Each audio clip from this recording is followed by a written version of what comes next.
Hello everyone, my dear followers. Today I want to welcome you to a new chapter of What If Naruto Had the Rinnegan and Fell in Love with TAYUYA. Remember, if you want more chapters, just smash that like and subscribe button. Enjoy. Chapter 14 The Second Realm. Naruto sighed as he stood on the edge of a cliff inside the Heaven's Realm, waiting for Tendo. He had many questions for that god-complex path. I guess I should go search for him. Naruto muttered as he turned to walk away. Search for who, my master? Speak of the god-complex devil and he shall appear. Naruto stared as the familiar chakra transformed into himself and opened his eyes, revealing the eye of Samsara. I'm looking for you, Tendo, Naruto told him. I assume you have questions for me, then?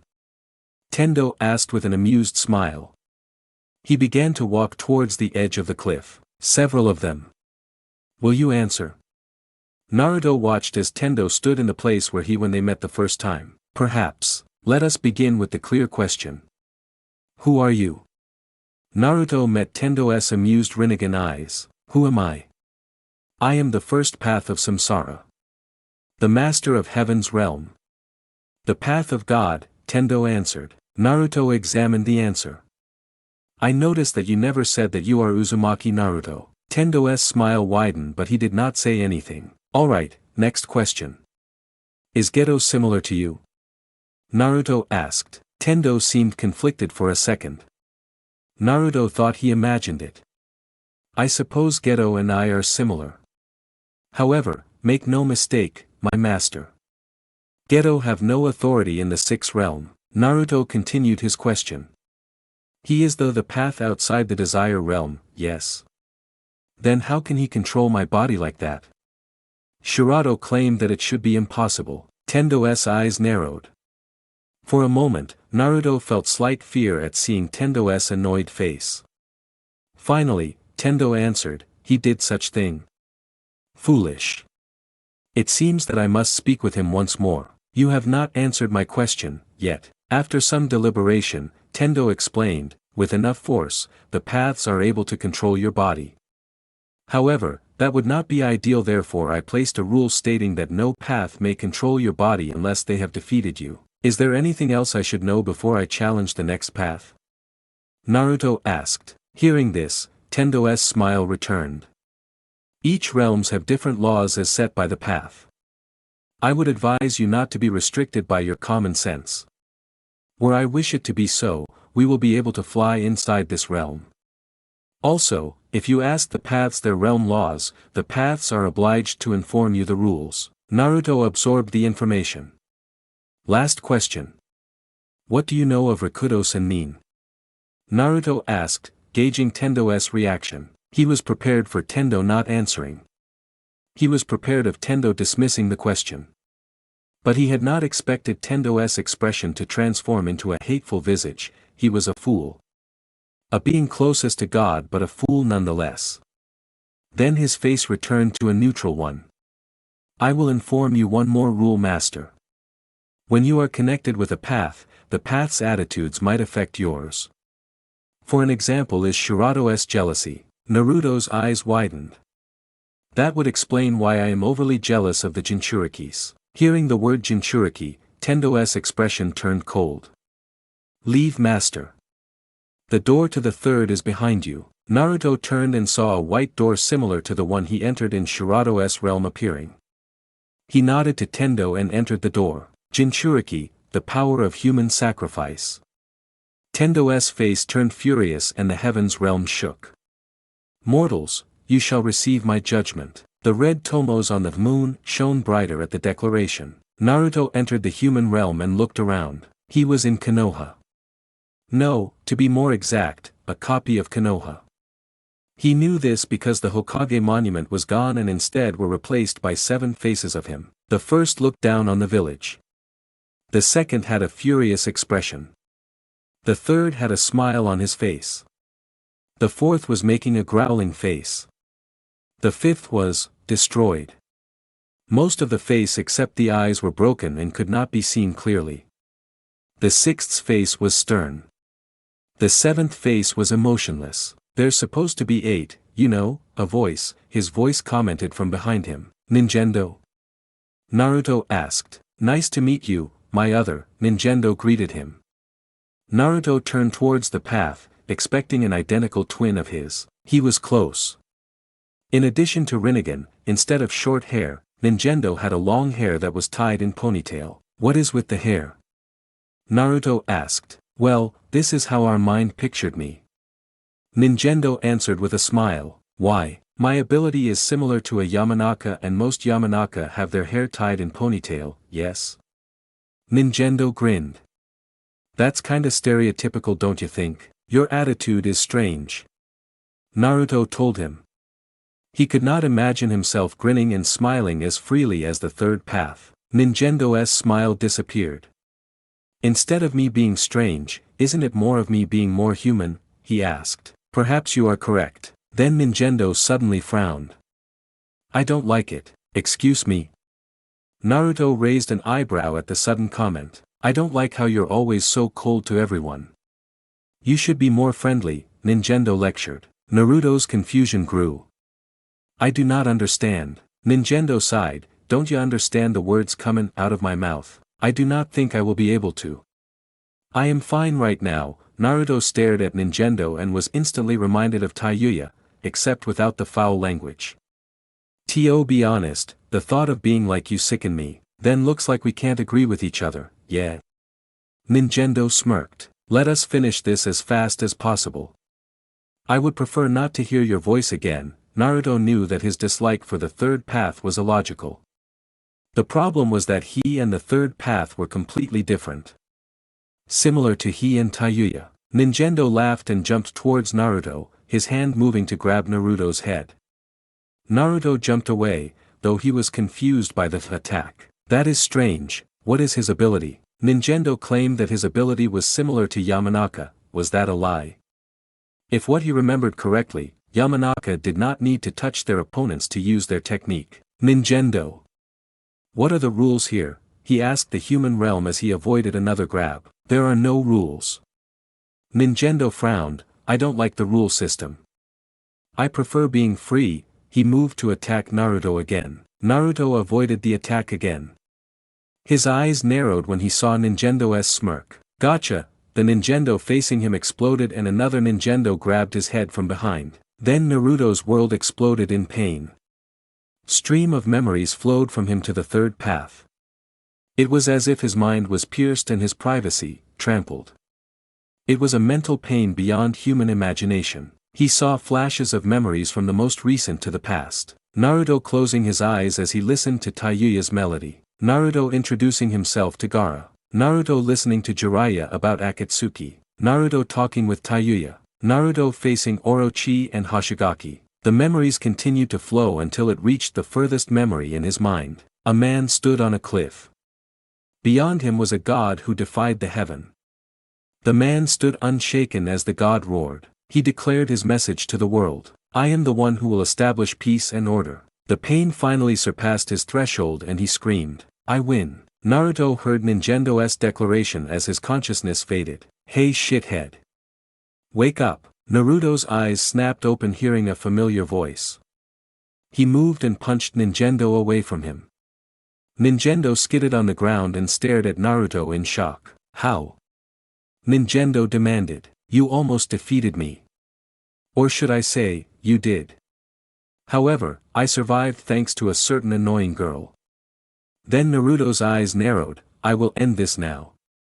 I have to thank her. Naruto dashed and punched the path. Ninjendo flipped and suddenly a white flag appeared in his hand.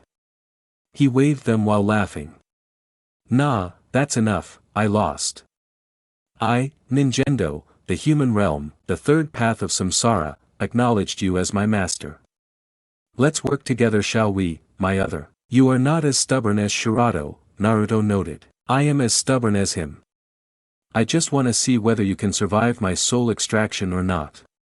You did, and so I accept you. Soul extraction, huh? Yeah, basically by grabbing the target's head, I read all of their memories and after it was done, their soul will be taken. Ninjendo frowned.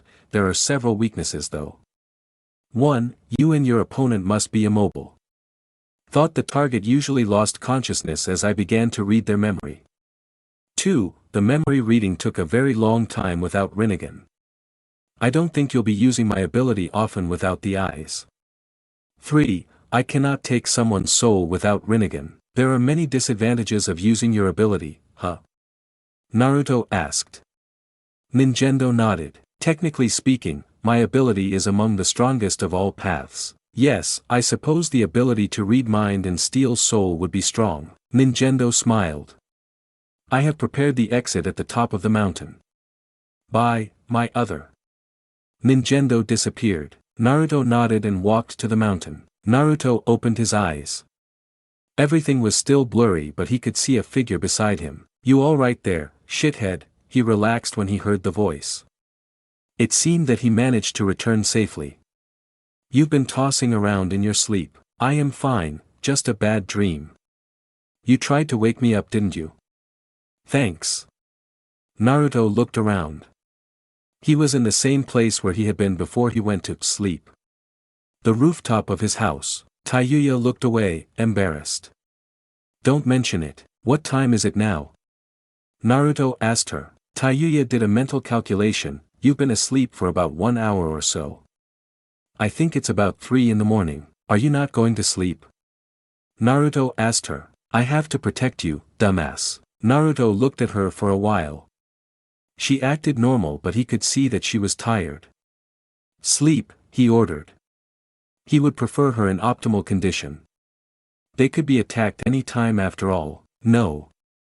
Well, he did thought that she looked similar to her mother. It seemed that she was also as stubborn as an Uzumaki. If you will not sleep, I will knock you out, he threatened. Really, such an annoying girl. Couldn't she see that he was trying to help her? No. TAYUYA shouted, glaring at Naruto. Naruto sighed and punched her stomach. You ba dash. Before TAYUYA could finish her word, Naruto chalked her neck. Strong enough to knock her out but not to cause any critical damages. Troublesome girl. I am doing you a favor, Naruto told her even though she could not hear him. He carried her on his back and went back to his house. Bastard. Naruto was woken up by a loud noise from near him. He glanced around sleepily, searching for the source of the disturbance. Where the hell am I? There she was, the source of the loud noise. A girl sitting on his bed. Naruto now remembered what he did last night. After knocking the girl out, he laid her down on his bed and he fell asleep on the floor. He winced. Not one of his best decisions. His body was sore all over from it. Add the girl's shouting, he received a major headache. Girl, stop shouting. It is annoying, Naruto told her as he grabbed his head. Damn, girl sure can scream. Yo, my other, a voice called him. Ninjendo? Naruto asked. Yeah, Shirato and I are talking about the girl and you. Have to admit, you both act so tsundere with each other. I am not a tsundere, he knew what it meant. He read it from a book once. I accept the tsun part, but I certainly am not a dear. Naruto told Ninjendo. You know, denial is the first sign of tsundere. Ninjendo laughed. Naruto decided to ignore the delusional path. Where is Shirato? Only one path at a time, remember? Unless you have Rinnegan, that is, Ninjendo reminded. So you both can switch at will? Naruto asked. No, you can make us switch but we can't. You're the boss here, Ninjendo told him. Understood. Oi, shithead. TAYUYA called him. Yes, girl. Naruto turned towards the girl. Where the hell am I? She asked. My room. Oh, your room, wait what? TAYUYA's eyes widened as she realized what Naruto said and she looked around. A bland room with no decorations. Only a bed, a desk and a drawer. Yeah, this is the bastard's room all right. Why the hell am I here then? She asked. This time, glaring at the blonde, Naruto just raised an eyebrow and answered her calmly. After I knocked you unconscious, I realized that I do not know which guest room is yours, so I brought you to my room. Seriously? TAYUYA asked in disbelief. She knew that the bastard was socially awkward, but she did not knew it was this bad. The boy's expression did not even change when he answered her. He truly believed that he had done no wrong. Naruto nodded. Shithead, don't do it again. TAYUYA told him. Naruto looked confused but nodded. Perhaps this was one of woman thing that Jiraiya told him. Sochi. Breakfast. Kushina called him. Naruto and Taiyuya heard footsteps coming closer to the room. Bastard. Is there any place for me to hide? Taiyuya asked. She had no wish to be found by the bastard's mother in his room. Especially not on the first day. Naruto shook his head. None. Why would you need to hide anyway? Naruto asked her. He was confused by Taiyuya's attitude. His mother was not a hostile.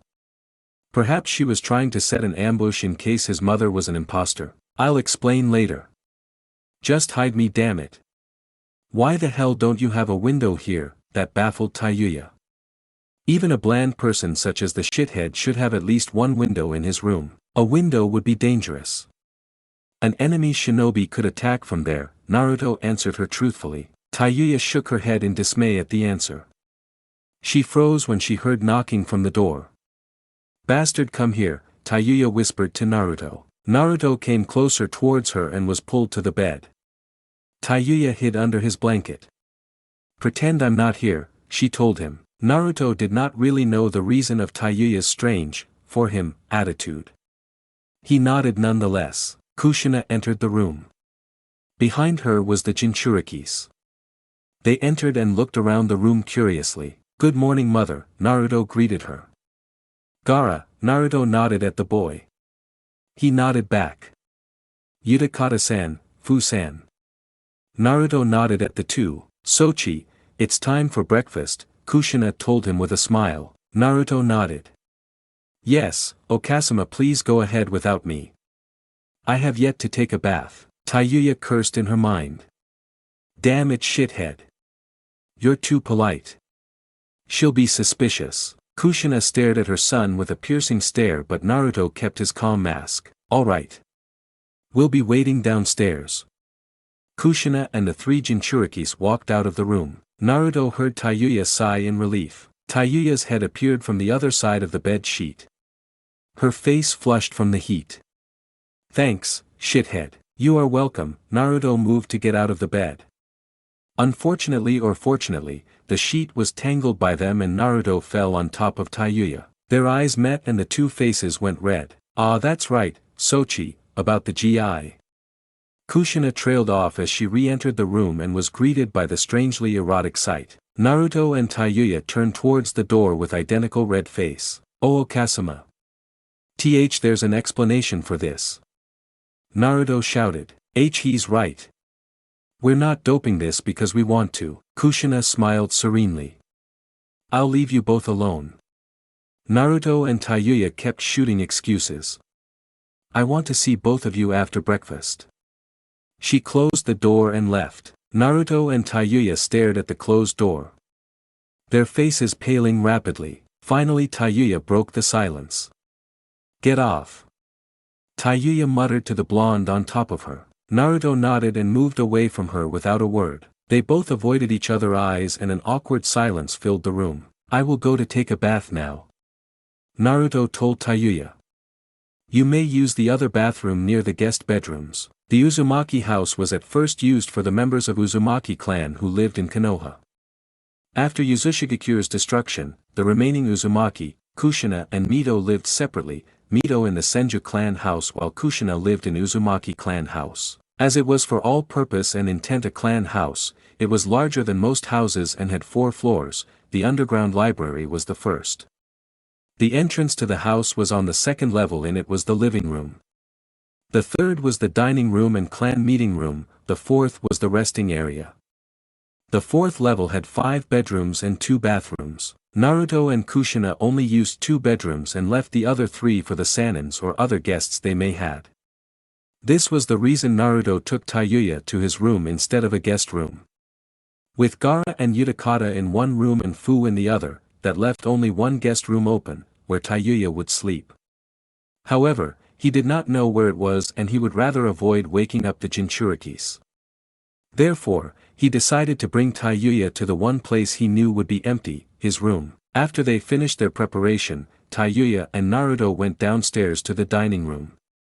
Both still avoiding each other's eyes. When they entered the dining room, they sat without speaking and muttered itadakimasu, and ate silently. Some time after that, they finished eating. TAYUYA noted that the bastard's foods tasted similar to the one she was eating currently. Must be his mother's teaching. After they ate, the foreign Jinchurikis all left to meet the Hokage. Naruto and TAYUYA sat beside each other, facing Kushina. Kushina shook her head and closed her eyes. Sochi, I know that you are a growing boy. But some things shouldn't be done before you are old enough. Naruto and TAYUYA felt their dread rising. This sounds familiar. Naruto thought as he remembered his talk with Jiraiya. TAYUYA paled. She had no wish to have this lecture again. Especially not with the bastard and his mother. I suppose it's my fault. I've avoided this topic for a long time. Kushina opened her eyes and met each of their eyes. Naruto and TAYUYA shook their heads frantically, trying to discourage Kushina. Obviously it did not work. Facing the Uzumaki's determination, they would need more than that. It is time for me to explain to you where babies come from. For the first time, Naruto followed TAYUYA's lead as they cursed in an unknowing unison. Shit. By the time Kushina released them, Naruto and TAYUYA walked in a way that is reminiscent to a lifeless zombie to a training ground. Shithead. TAYUYA muttered. I blame you for this. Naruto did not react. Then he muttered back, I know. I blame myself too. Seems like there's someone following us, my other, Ninjendo called him. I know, Naruto nodded and from the corner of his eye, he could see TAYUYA nodding back. When they entered the training ground, TAYUYA and Naruto stopped walking and turned. So, when are you going to reveal yourself? TAYUYA asked as she stared at one of the trees in front of them. Do come out. We know you are there, Naruto told their follower. 2 shinobis walked out. Not bad, for a couple of kids. A Kiri shinobi wearing an eye patch spoke. The shinobi had a talisman on each of his ears and had a pointy blue hair. Naruto examined the other one. A young boy with glasses. The boy had a scared expression on his face. Behind him was a bandaged weapon. Similar to Kisame. Naruto thought. Girl, we need them alive, Naruto told TAYUYA as he moved to a defensive position. Prepare a strong genjutsu. I will cover you. How do I switch the path? Naruto asked Ninjendo. Just call us by our realm name. We'll hear you, answered the human realm. Understood. Azura realm. What you need of me, master? Shirato asked. We will cover the girl. I will make a bunshin now. Roger. Shirato, bunshin, a Shirato clone appeared. He formed a sword in each of his hands. They will be a good test for Ninjendo's ability. Naruto muttered. Calm down, kid. We are not here to fight you, the older Nin spoke. Naruto narrowed his eyes. My name is Ao and this kid is Chojuro. We are from the rebel faction of Kiri. That's right, the other one, Chojuro shouted. Naruto and TAYUYA glared at them. What kind of idiot trusts someone that easily? TAYUYA asked. She then began to play her flute. Naruto and Shirato moved to the front of the girl. If your words are the truth, then allow us to interrogate you, Naruto told them. Ao turned towards Chojuro. See, kid? Back in the old days, we had more shinobi like them. But now. The old shinobi shook his head in dismay. How someone like you can become a shinobi is beyond me. Chojuro flinched at the comment. Naruto and TAYUYA looked at each other. Bastard, you think they're telling the truth? TAYUYA stopped playing and asked her partner. Does it really matter? If they are here, that means they are at least A rank. Naruto's eyes narrowed. We need all practice we can get in case Akatsuki come. TAYUYA smirked and continued her melody. Very well, we shall fight, Ao stated. We need to test you anyway. Naruto wondered what that meant. Test me? Why? Chojuro, fight for Terumi-sama, Ao told the meek boy as he disappeared from the area. Chojuro's eyes grew fierce as he heard Ao's words. He grabbed the weapon off his back, revealing a giant double-handled sword. Is he a 7 swordsman? Naruto wondered. Shirato. I am trusting you to protect her, he told the second path. Shirato nodded. Naruto decided to form a sword to match the one Chojuro had. For Naruto, there was only one sword he knew that surpassed all others. In his hand, Naruto held a replica of Kusanagi. Of course it had no abilities Orochi's Kusanagi had, but the image of the sword was enough to him. This is the first weapon I ever held. Okasama was so angry at Orochi when she found out that Orochi lent me the Kusanagi. Then again, lending a 9-year-old boy a weapon that killed hundreds were not exactly intelligent. Chojuro jumped towards him. Naruto tried to remember Kusanagi's abilities and wondered whether he could replicate it. He saw Chojuro moving closer. He attached a chakra string on the sword and threw the Kusanagi. Chojuro avoided it. Or at least he believed he did. Come, Kusanagi! The Kirinin was stabbed from behind as the Kusanagi suddenly stopped and turned back towards Naruto. Seems like it worked. Naruto smiled as he caught the katana. Naruto doubted he could do that in an intense battle though. He needed concentration to manipulate the strings to control the sword. Chojuro fell down, bleeding. Naruto almost thought that it was over, but the boy stood back up. He sent a large amount of chakra to his sword. The sword was covered in chakra and took form of a long sword. Kusanagi. Extend. Fortunately, he had the perfect counter for a long sword. Orochi told him that the Kusanagi could extend, he could replicate that easily. He sent chakra to the replica, transforming into a longer version of the Kusanagi. He waited for Chojuro's attack. When Chojuro swung his sword, he followed the movement and the two swords met in the air. They clashed and Naruto noted that neither side would give in easily. Though he needed to send chakra to the sword to keep it in existence and to repair the damages it received. It seemed that a replica could not match a sword of 7 swordsmen. He suddenly heard a sound of kunai moving in great speed towards him. He turned towards the source of the noise and saw another kunai stopping it in the air. Thanks Shirato, Naruto told the clone as the clone faced Ao in a long-range battle. Suddenly, Chojuro screamed in pain. The genjutsu, Naruto realized. Tayuya must have finished her jutsu. Ao appeared to assist the boy. Naruto moved faster though. Human realm, he muttered as he jumped towards Ao, Kusanagi and Shirato disappearing. As Ao tried to release the genjutsu on the boy, his head was grabbed and Ao felt an intense pain from inside his head. He managed to throw a kunai, causing Naruto to stop the jutsu. Fortunately, Naruto managed to grab a memory before he was stopped. I see, so you want me to join the rebel faction? Are you hoping that I would be able to defeat Yagura? From Ao's memory, he knew that a woman named Terumi Mei was the leader of the rebels and Yagura was the Mizukage. Yagura was currently recovering from his loss in the invasion and this was the perfect chance for the rebels to attack. However, they feared Yagura and when they heard of Naruto's ability to subdue Biju, they jumped at the chance to recruit him. I dunno what you did, shithead. But did you just read his mind? Tayuya asked in disbelief. Something such as that, Naruto answered vaguely. Tayuya decided to interrogate the boy later. For now, she had to take care of the 2 Kirinins.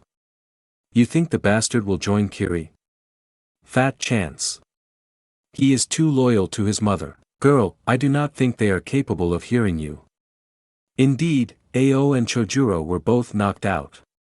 It seemed that even though he managed to stop him, the sudden invasion to his mind left Ao unconscious. Well, what should we do then, shithead? Tayuya asked Naruto. Let us ask Kakashi-sensei over there. Naruto pointed to a tree and Kakashi appeared. I smiled. Naruto had no doubt that he had watched them since the start of the battle. He was prepared to jump into the battle anytime. Why don't you take them to the Hokage? Kakashi suggested. Tayuya and Naruto looked at one another and they nodded. By the way, can we count this as a win against an A-ranked shinobi? Tayuya asked Naruto. No. I have no doubt that the old one is S-ranked. We are lucky he underestimated us. In addition, I used a mind jutsu to attack him from the inside. He was unprepared for that. If we fight again, we certainly will lose. This win was a fluke. That was what Naruto wanted to say. Tayuya nodded as she realized the truth in Naruto's words. Kakashi-sensei, can you help me? Naruto asked as he carried Chojuro. He motioned towards Ao's unconscious form. Kakashi nodded and lifted the other Kirinin. Together, the three of them moved towards the Hokage Tower. Chapter 15 The Kiri Rebellion. When Naruto, Kakashi and TAYUYA entered the Hokage Tower, carrying the two Kiri shinobi, Itachi greeted them.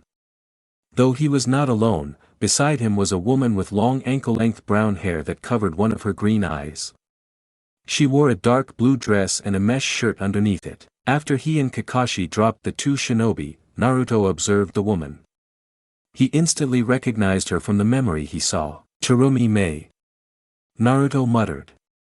The woman's lone visible eye widened in surprise and amusement. Hokage-sama, is this the boy?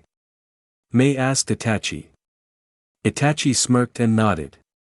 He did not know where Naruto learned her name, but it did made him seem skillful. That was a point for Naruto in his book. Hokage-sama, we have two unconscious Kiri shinobi here. They fought with Naruto and the girl with him. Kakashi was about to say attacked, but then again, Naruto and TAYUYA did challenge the two. Kakashi did not know whether Itachi and his guest were aware of TAYUYA's presence in Konoha, and so he avoided saying her name. Itachi nodded. You must be TAYUYA-san. I heard about you from Jiraiya, he told TAYUYA. TAYUYA bowed. It is an honor, Hokage-sama. When she raised her head, Naruto looked at her strangely. What? She whispered. Do not act like that again. I did ask you to be more polite, but seeing you like that was disturbing. Naruto told her. Bastard. You act like that all the time, TAYUYA countered. Does that mean you're disturbing then? Naruto shook his head. It is normal for me to act that way, but you. Naruto sighed. Let us just say that I find Jiraiya rejecting women is more likely than you acting like that. I doubt that damn pervert would ever reject a woman. Much less women. The self-proclaimed super pervert was famous in Oto. While he was a member of the ruling force in Oto, he hardly acted like it and instead spending time doing research. Then again, Oto would not develop quickly without that man's help. Naruto thought about it, then he nodded. You are correct. My mistake. They both heard two sounds of chuckle and turned towards the source. Itachi gave them a kind smile. Naruto-kun, I am glad you have a new friend, he told his student.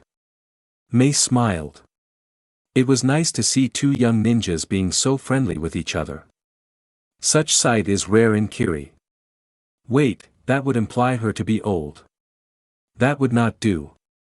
That would not do at all. We are not friends. Naruto and TAYUYA shouted. Then they turned towards each other and glared. I would rather be forced to eat a vegetable ramen rather than be this girl's friend. Naruto declared. Shithead's right. Then TAYUYA realized what Naruto said. Wait, vegetable. Seriously, I dislike them. Naruto muttered. That was the only time he disobeyed his mother. After she told him to eat some healthy food, he spat them out instantly. I cannot eat them. If I try, I will throw up. That happened another time he tried to eat a vegetable ramen. Jiraiya was quite unfortunate as he sat beside him that day. TAYUYA stared at the boy blankly. What? Naruto asked, disturbed. You, the forest-destructing, weapon-creating, mind-reading ninja can't eat some vegetable? TAYUYA asked in disbelief. Naruto nodded, face flushed. TAYUYA burst out laughing. That's so damn ridiculous, shithead. Shut up, girl.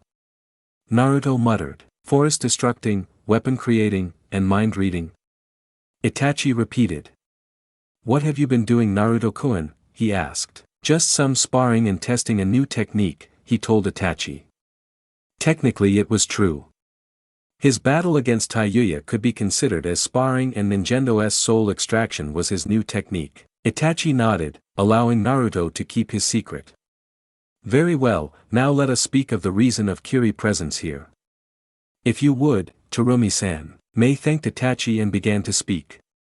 I am Tsurumi Mei, the leader of rebel faction in Kiri. A pleasure, she bowed. Kakashi closed his book which he had been reading since he dropped AO. What are Kiri rebels doing here? He directed the question both at the woman and Itachi. I am here to ask Konoha's cooperation in overthrowing the Mizukage, the woman answered. Naruto raised an eyebrow. Why do you not speak the full truth? You heard how I managed to defeat several Jinchuriki, even in their Biju forms. And so you plan to ask for my help in battling the Mizukage, Yagura, who is also Sanbai's Jinchuriki. If Konoha cooperated, you would request me to be in the team. On the other hand, if Konoha refused to cooperate with you, you would move to seize me before leaving Konoha. Mei's expression became serious. I wonder, is this what she meant when she said mind reading? Mei asked, referring to one of the title TAYUYA used to call Naruto. I don't think that we will help you if you really plan to do so, Kakashi said as he watched Mei closely. TAYUYA also started to regard the woman as a possible hostile. Mei sighed, we had no choice. We are desperate. Mei was about to explain further when Itachi let out a chuckle, gaining the attention of the whole room. My apologies, but whatever your reason is, it does not matter at all, Itachi said. Itachi closed his eyes and spoke calmly. If you ever try to kidnap Naruto-kun, Kiri will receive attention of accompaniment, at least 2 sanins and. Itachi opened his eyes, revealing his Sharingan. Mine, he declared. The whole room froze. In that instant, they clearly felt the full weight of Itachi chakra. Just as quick as it came, the chakra disappeared. Do you understand, Terumi-san? Itachi asked her with a smile. Mei nodded, a trail of sweat went down on her face. Naruto stared at Itachi, amazed. Forget Tendo. Itachi-sama is far more dangerous. Just for a second, I thought I was going to die. Naruto could not imagine what Terumi felt when she received the full force of Itachi's chakra. And it's just chakra, no killing intent at all. He is growing stronger every day. Kakashi observed. He still remembered the time when he taught Itachi when the Uchiha was a rookie ANBU. Even then he had proven himself to be a prodigy. He truly is someone whose talent surpassed all others. The Uchiha is stronger than Orochimaru-sama. TAYUYA realized. Being one of the higher-ranked ninja in Odo, she had seen many strong shinobi, but she had never faced someone as strong as the man before her. Please continue, Terumi-san. Itachi told her. Mei regained her composure. As you said, we were planning to take you with us, by negotiation or by force. Naruto noted the word she used, were planning. Does that mean she gave up? Then again, after what Itachi-sama did, it is understandable. However, after Yagura is defeated, we will return you to Konoha and publicly apologize if we have to, Terumi stated, trying to regain the favor she believed she had lost. Terumi-san, Itachi began. She looked at the Hokage. It is irrelevant. I do not care of such matter. Explain to us your plan to overthrow Yagura and nothing else. Mei nodded. Yagura rarely went out in public. Even if he did, we could not be sure it is not a fake. She then motioned to Ao, who was still unconscious. Fortunately, Ao here has the ability to check whether it is the real Yagura or not. When the real one is sighted, we plan to capture him with Naruto-san's chains. And then. The kill him remained unsaid. What will come after that?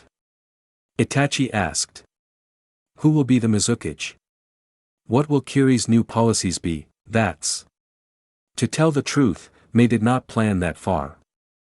Just killing Yagura seemed to be the goal of Kiri rebels. They did not think of what will happen after they overthrew the Mizukage. Itachi sighed. For a moment, Mei felt her hope disappear. I will send 3 teams to Kiri.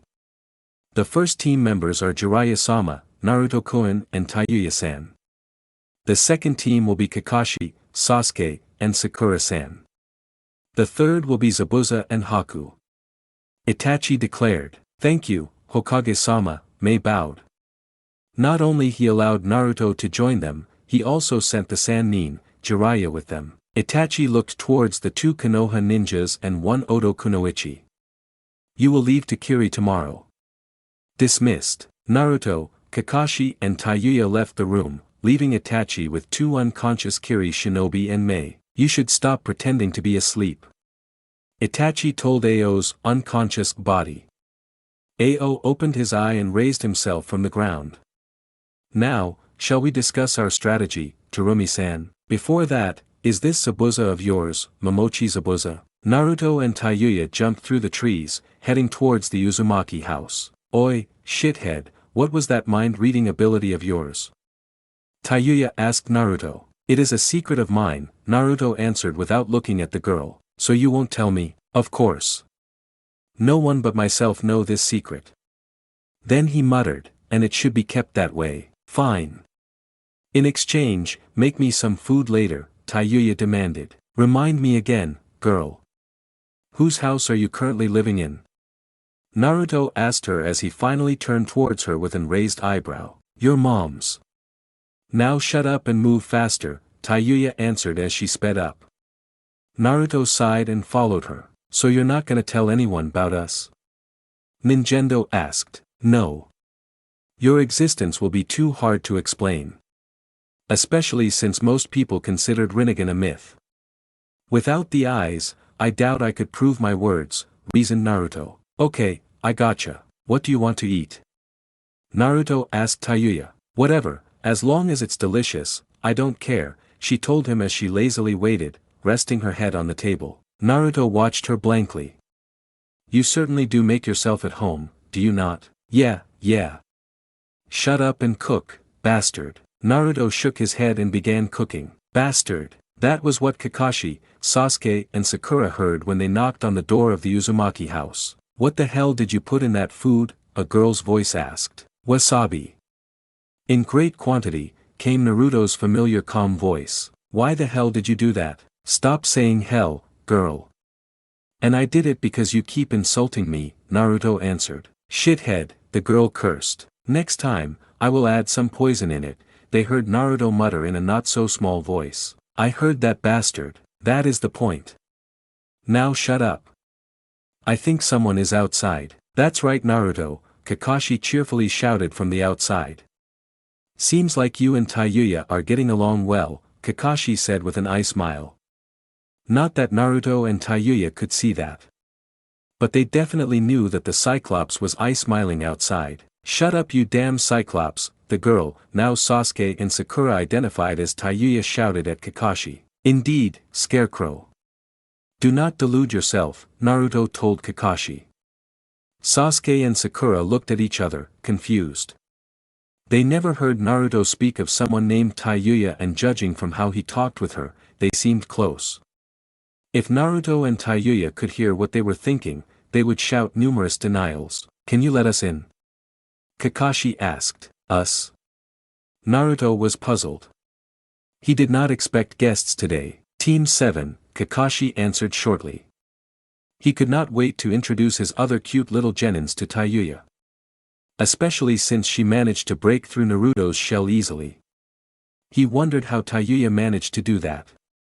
Then again, maybe they are just compatible like that, Kakashi thought. He nodded, yes that must be it. They're polar opposites of each other. And they do say opposites attract. Very well, I will open the door. Girl, clean the table. Fine. Kakashi could barely hear TAYUYA's muttered voice. The door opened and Naruto bowed towards them. Kakashi-sensei, Sasuke, Sakura.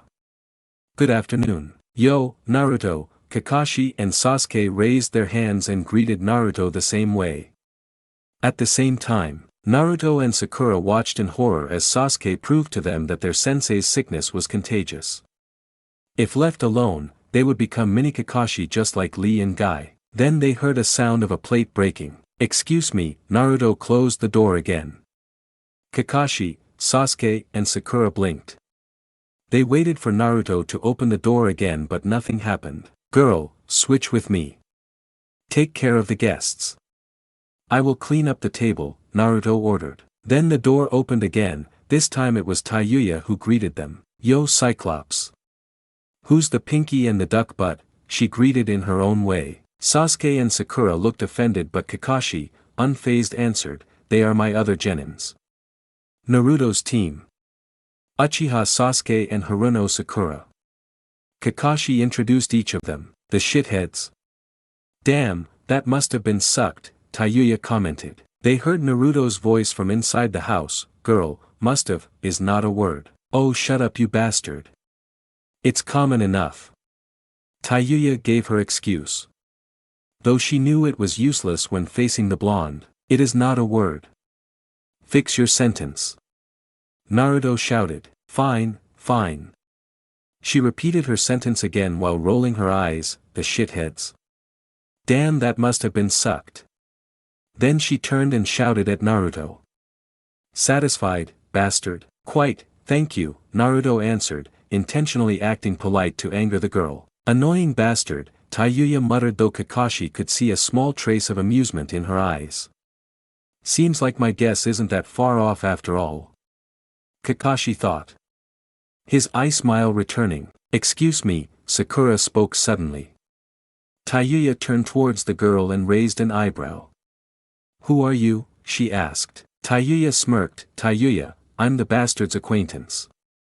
Remember it, Pinky. Kakashi chuckled. Rather than acquaintance, why don't you both just admit that you are friends? He asked. Baiting for a reaction. They did not disappoint. Kakashi could hear a sound of a plate being dropped to the floor from the house, and he and his students could clearly see TAYUYA's face paling. Friends? With that bastard? I would rather snap my flute, she shouted at Kakashi. I agree with the girl, Naruto said as he walked back to the door. We are not friends. Sasuke grabbed Naruto and dragged him away from the others. You disappeared after being promoted to Chunin and now suddenly you have a girl living with you. Sasuke whispered furiously. Then his face turned into a smirk.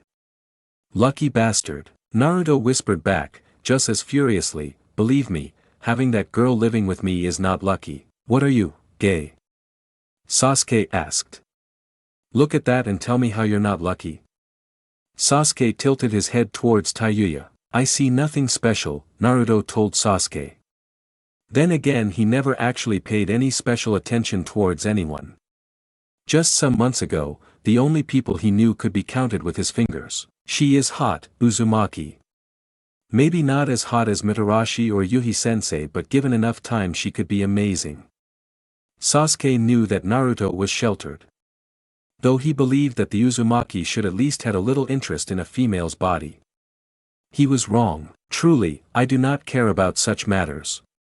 Let us move our discussion to a relevant subject, shall we? Naruto watched as Sasuke shook his head in dismay at his words. Fine, what do you want to talk about? Sasuke gave up, for now. I assume that Kakashi has told you of our mission to Kiri?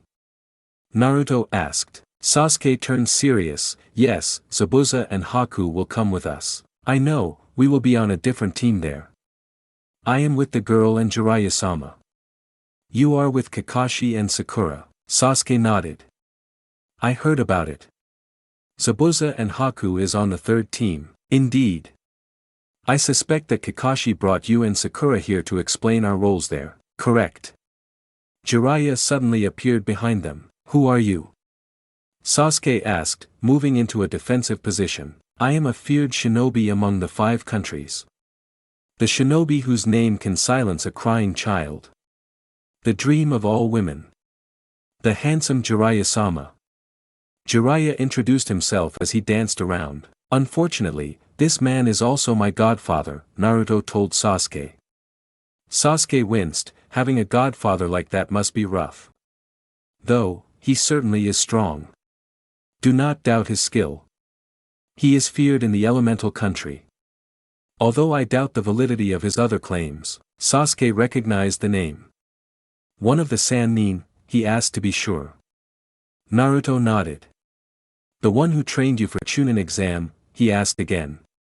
Naruto nodded again. Sasuke looked at Jiraiya with respect. He must be very powerful. Naruto is not the type to accept just anyone for his sensei. Kakashi, bring your student and TAYUYA here. Jiraiya commanded. Kakashi, Sakura and TAYUYA stood beside Naruto and Sasuke. Good. Now we just have to get the other 2 and I will explain our plan in Kiri. The other 2 would be Zabuza-san and Haku-san, yes? Naruto asked Jiraiya. Jiraiya nodded. Zabuza as in Momochi Zabuza? Tayuya raised an eyebrow at the name. She knew about the Demon of the Mist. A member of 7 swordsmen that betrayed Kiri and tried to kill the Mizukage. Last she heard he disappeared after a skirmish in Nami. She definitely did not expect him to be in Konoha. Yes, my team and I met him and his apprentice in our first C-rank mission, Naruto told Tayuya. Must be quite a C-rank. Tayuya muttered. Indeed it was, Naruto agreed. He doubted any other genin team had something that eventful as their first real mission. They arrived to the front of an apartment in a slum of Konoha. Is this where they are? Jiraiya asked, staring at the rundown apartment in wonder. Did he receive the wrong address? Sasuke sighed. Yes, this is Zabuza and Haku's apartment. How did you know, Sasuke?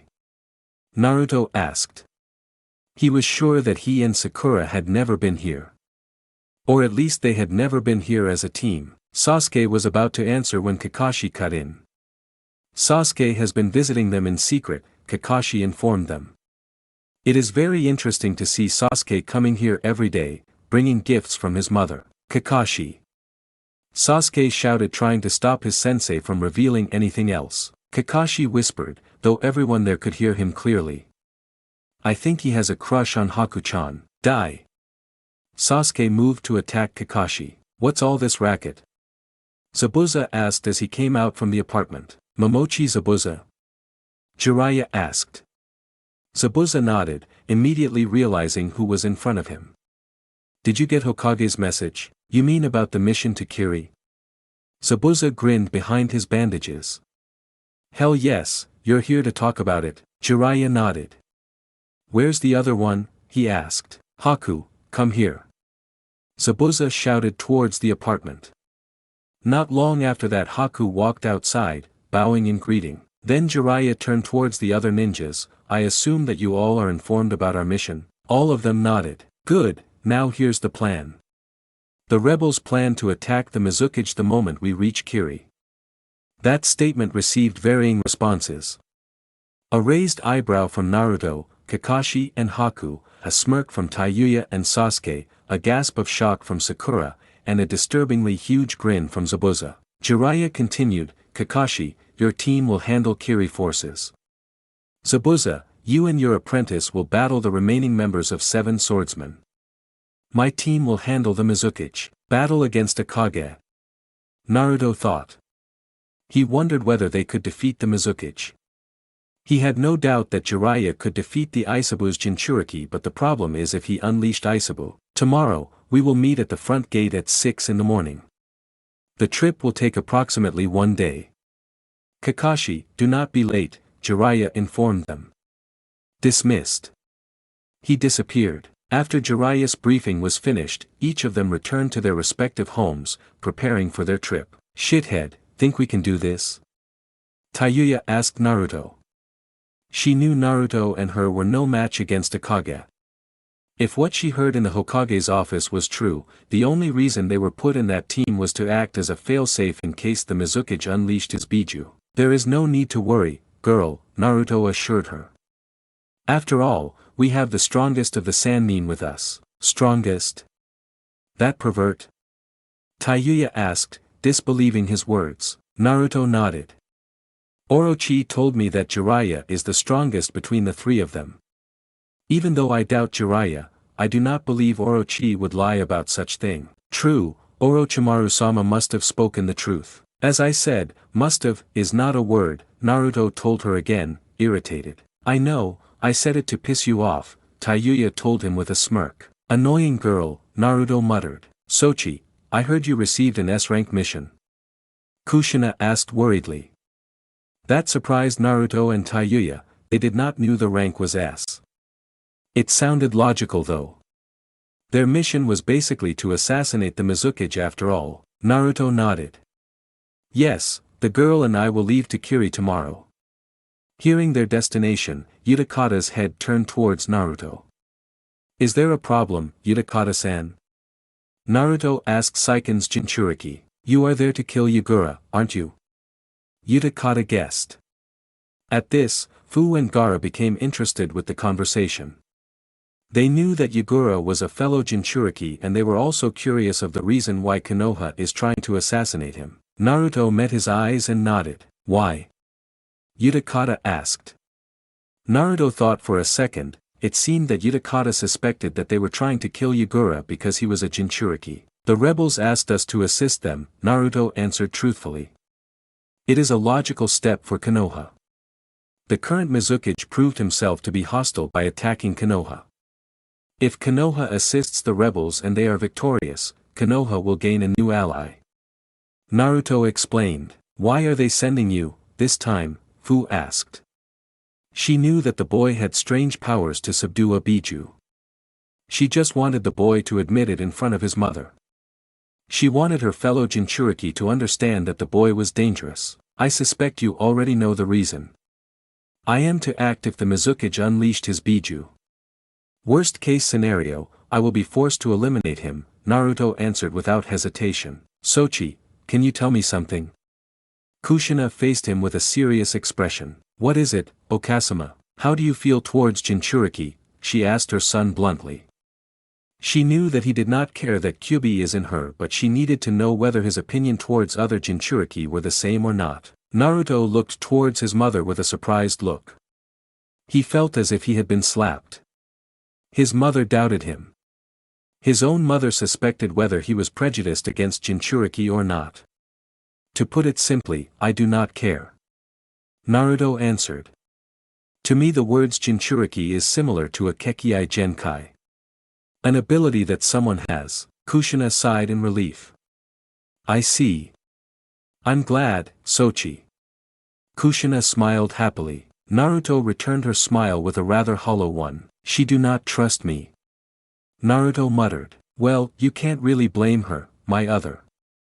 She is just worried about her fellow Jinchurikis. Ninjendo tried to defend their mother but even he was hurt by her distrust. I do not care about the Biju inside them. But you hate them cause Okachan care about them so much. Naruto dimly noticed that Ninjendo used a different way to call their mother. Naruto nodded. I suppose Okasama's concern over their well-being is rather understandable. Ninjendo did not comment. They both knew that those words were said to convince themselves. Bastard, you alright? Taiyuya's voice came from the other side of the door. Naruto wordlessly made a clone and sent it to open the lock of his room. After the door was unlocked, Taiyuya entered the room. Why are you here, girl? Naruto asked Taiyuya. I made a doki and covered it with genjutsu in your room. It reported to me saying that you were speaking to yourself. Taiyuya smirked, though Naruto could see that she was worried. Going crazy, shithead? She asked. She is worried. Ninjendo pointed out. Even Naruto could not pretend that he did not hear the worry in Taiyuya's voice. I am fine. Go to sleep, girl, Naruto ordered the girl. Alright. Taiyuya nodded and left for the door. Thanks. Naruto muttered. Taiyuya stopped and nodded before leaving the room. Isn't she a good friend? Ninjendo asked. This time, Naruto did not deny his other. Naruto woke up early in the morning. He noted that the sky was still dark. Usually he would wait until the sun rose before leaving the house to avoid making his mother worry. But after what happened yesterday, he would rather avoid her. Naruto placed everything he would need inside a storage seal he made and left the house quietly. When he left the house, Taiyuya greeted him. Leaving without me, shithead, Naruto chuckled. I know that you will notice, he told Taiyuya with a smirk. Taiyuya smirked back, so you finally understand my superiority then? What superiority, girl? All I see is arrogance, Naruto countered. Taiyuya laughed, let's go bastard. She began to walk away. Naruto nodded and followed her. They waited at the front gate of Konoha. It was empty, as expected. What time is it, bastard? Taiyuya asked Naruto. Naruto tried to remember the time he saw on the clock of Uzumaki house. About 4 I believe, so we have to wait for 2 damn hours. Taiyuya groaned at the Uzumaki's nod. Do you play shogi? Naruto asked as he unsealed a shogi board. Taiyuya grinned, prepare to lose, bastard. Jiraiya raised an eyebrow at the sight in front of him. He arrived at 5, expecting himself to be alone, but instead he was greeted by this sight. TAYUYA and Naruto were glaring at each other, remnants of a shogi board laid scattered around them. "You cheated, bastard." TAYUYA accused. "I did not. Was it not you who used a genjutsu in the match?" Naruto accused back. "I clearly saw you moved your rook." TAYUYA shouted at the boy. Naruto calmly replied, "And did you not promote the bishop to horse before you are allowed to?" TAYUYA glared and they both turned away at the same time. "Kids, it's too early for your lovers' quarrel," Jiraiya told the two. For a pair who only knew each other for a few days, they certainly were handful. He would pity anyone who was stuck between them. Then he remembered that he was their leader in this mission. Jiraiya felt as if he was about to cry. The two would drive him crazy. The two froze when they realized what Jiraiya called them and they both glared at him. "If you ever insinuate something like that again, godfather or not, I will kill you," Naruto threatened. "I don't care if you're a damn Sannin. Say that again and you'll die." TAYUYA supported. Jiraiya shook his head with a smile. They might be total opposite, but they are also similar. After they waited for about an hour, the Kiri rebels and the three teams all gathered in front of the gate. Except Kakashi. "Where is he?" Naruto asked, his patience running thin. He checked the time, it was 5:59. After some time, the clock moved to 6:00. They expected him to appear now, but he did not. They cursed Kakashi. The time was 6:01 and Kakashi appeared. "You are late," Team 7 shouted in unison. That had become a habit after training with the tardy scarecrow for a month or so. "Sorry, a beautiful woman begged me to save her village from the Demon King. I accepted her request and was sucked into a portal. They told me that I have to kill the Demon King before I can return back to this world. So I killed the Demon King and then they sent me through a portal. And here I am. Back to Konoha, safe and sound." Silence met his story. TAYUYA and the Kiri shinobi heard about the Copynin's eccentricity, but they thought nothing about it and now they deeply regretted it. Zabuza and Haku were exposed to it shortly when they first arrived to Konoha and when they trained Sasuke, and so had a little resistance. Jiraiya was used by this behavior of Kakashi from his experience as Minato's sensei, though he did notice that it had become worse since then. Team 7 were unaffected. This was normal for Kakashi. At least they could be sure that this was their sensei and not some imposter. Still, they had obligation to give a punchline, and so, they shouted at the same time, "Liar, Kakashi!" I smiled. Suddenly, the space around Kakashi distorted and a girl appeared. She kissed Kakashi's cheek and disappeared. "The fuck just happened?" That was TAYUYA's appropriate summation of what everyone thought. After everyone snapped out of their shock, they concluded that it must be a genjutsu. There was no way Kakashi really traveled to a different reality. It must be some kind of trick. It has to be. With that said, they started their uneventful journey towards Kiri. "Why is there no enemy shinobi?" Naruto asked. It was strange. The presence of Tsurumi and the other two Kiri rebels should have raised an alarm. Instead, nothing happened since they left Konoha. They have yet to encounter a hostile, and it had been several hours since they left the Land of Fire. "Let's just say that Itachi already had people to take care of it," Jiraiya answered. They understood. Any hostiles on their path to Kiri had been cleared by the ANBU. The secret operative of the Hokage. "That's good then," Kakashi said with an ice smile. They crossed through the ocean with a boat the rebels prepared. "The sea," Naruto muttered as he watched the vast blue ocean. "Beyond this is Kiri." He thought, "What's wrong, my other?" "Nervous?" Ninjendo asked. "Quite. I am unsure whether I can protect them or not." Naruto and Ninjendo knew who he meant. Their desire to protect their precious people were the few similarities between Ninjendo and Naruto. "Don't worry, Shirato and I are with you," Ninjendo told Naruto, trying to rise his confidence. "I do not believe you or Shirato will be effective against a Biju." Ninjendo seemed to debate with himself for a moment. "Go to Chikashodo," Ninjendo advised. "Chikashodo? The fourth?" "Yeah, if you can pass his trial, you'll have 3 realms with you." I know his power and I'm telling you that he will be useful against a Biju. What is his ability? Naruto asked curiously. An ability that would be useful against a Biju? He wondered what kind of ability was it. Summoning. Naruto laid on a bed inside the ship. How can I reach Chikashodo's realm? Naruto asked Ninjendo. Each of us have certain landmarks in our realm. Shirado's volcanic mountain. My Naruto monument. Tendo's moon. For Chikashodo, it is a great tree. A very large tree. Just imagine it before you fall asleep. You should be sent there. Ninjendo explained. Naruto nodded.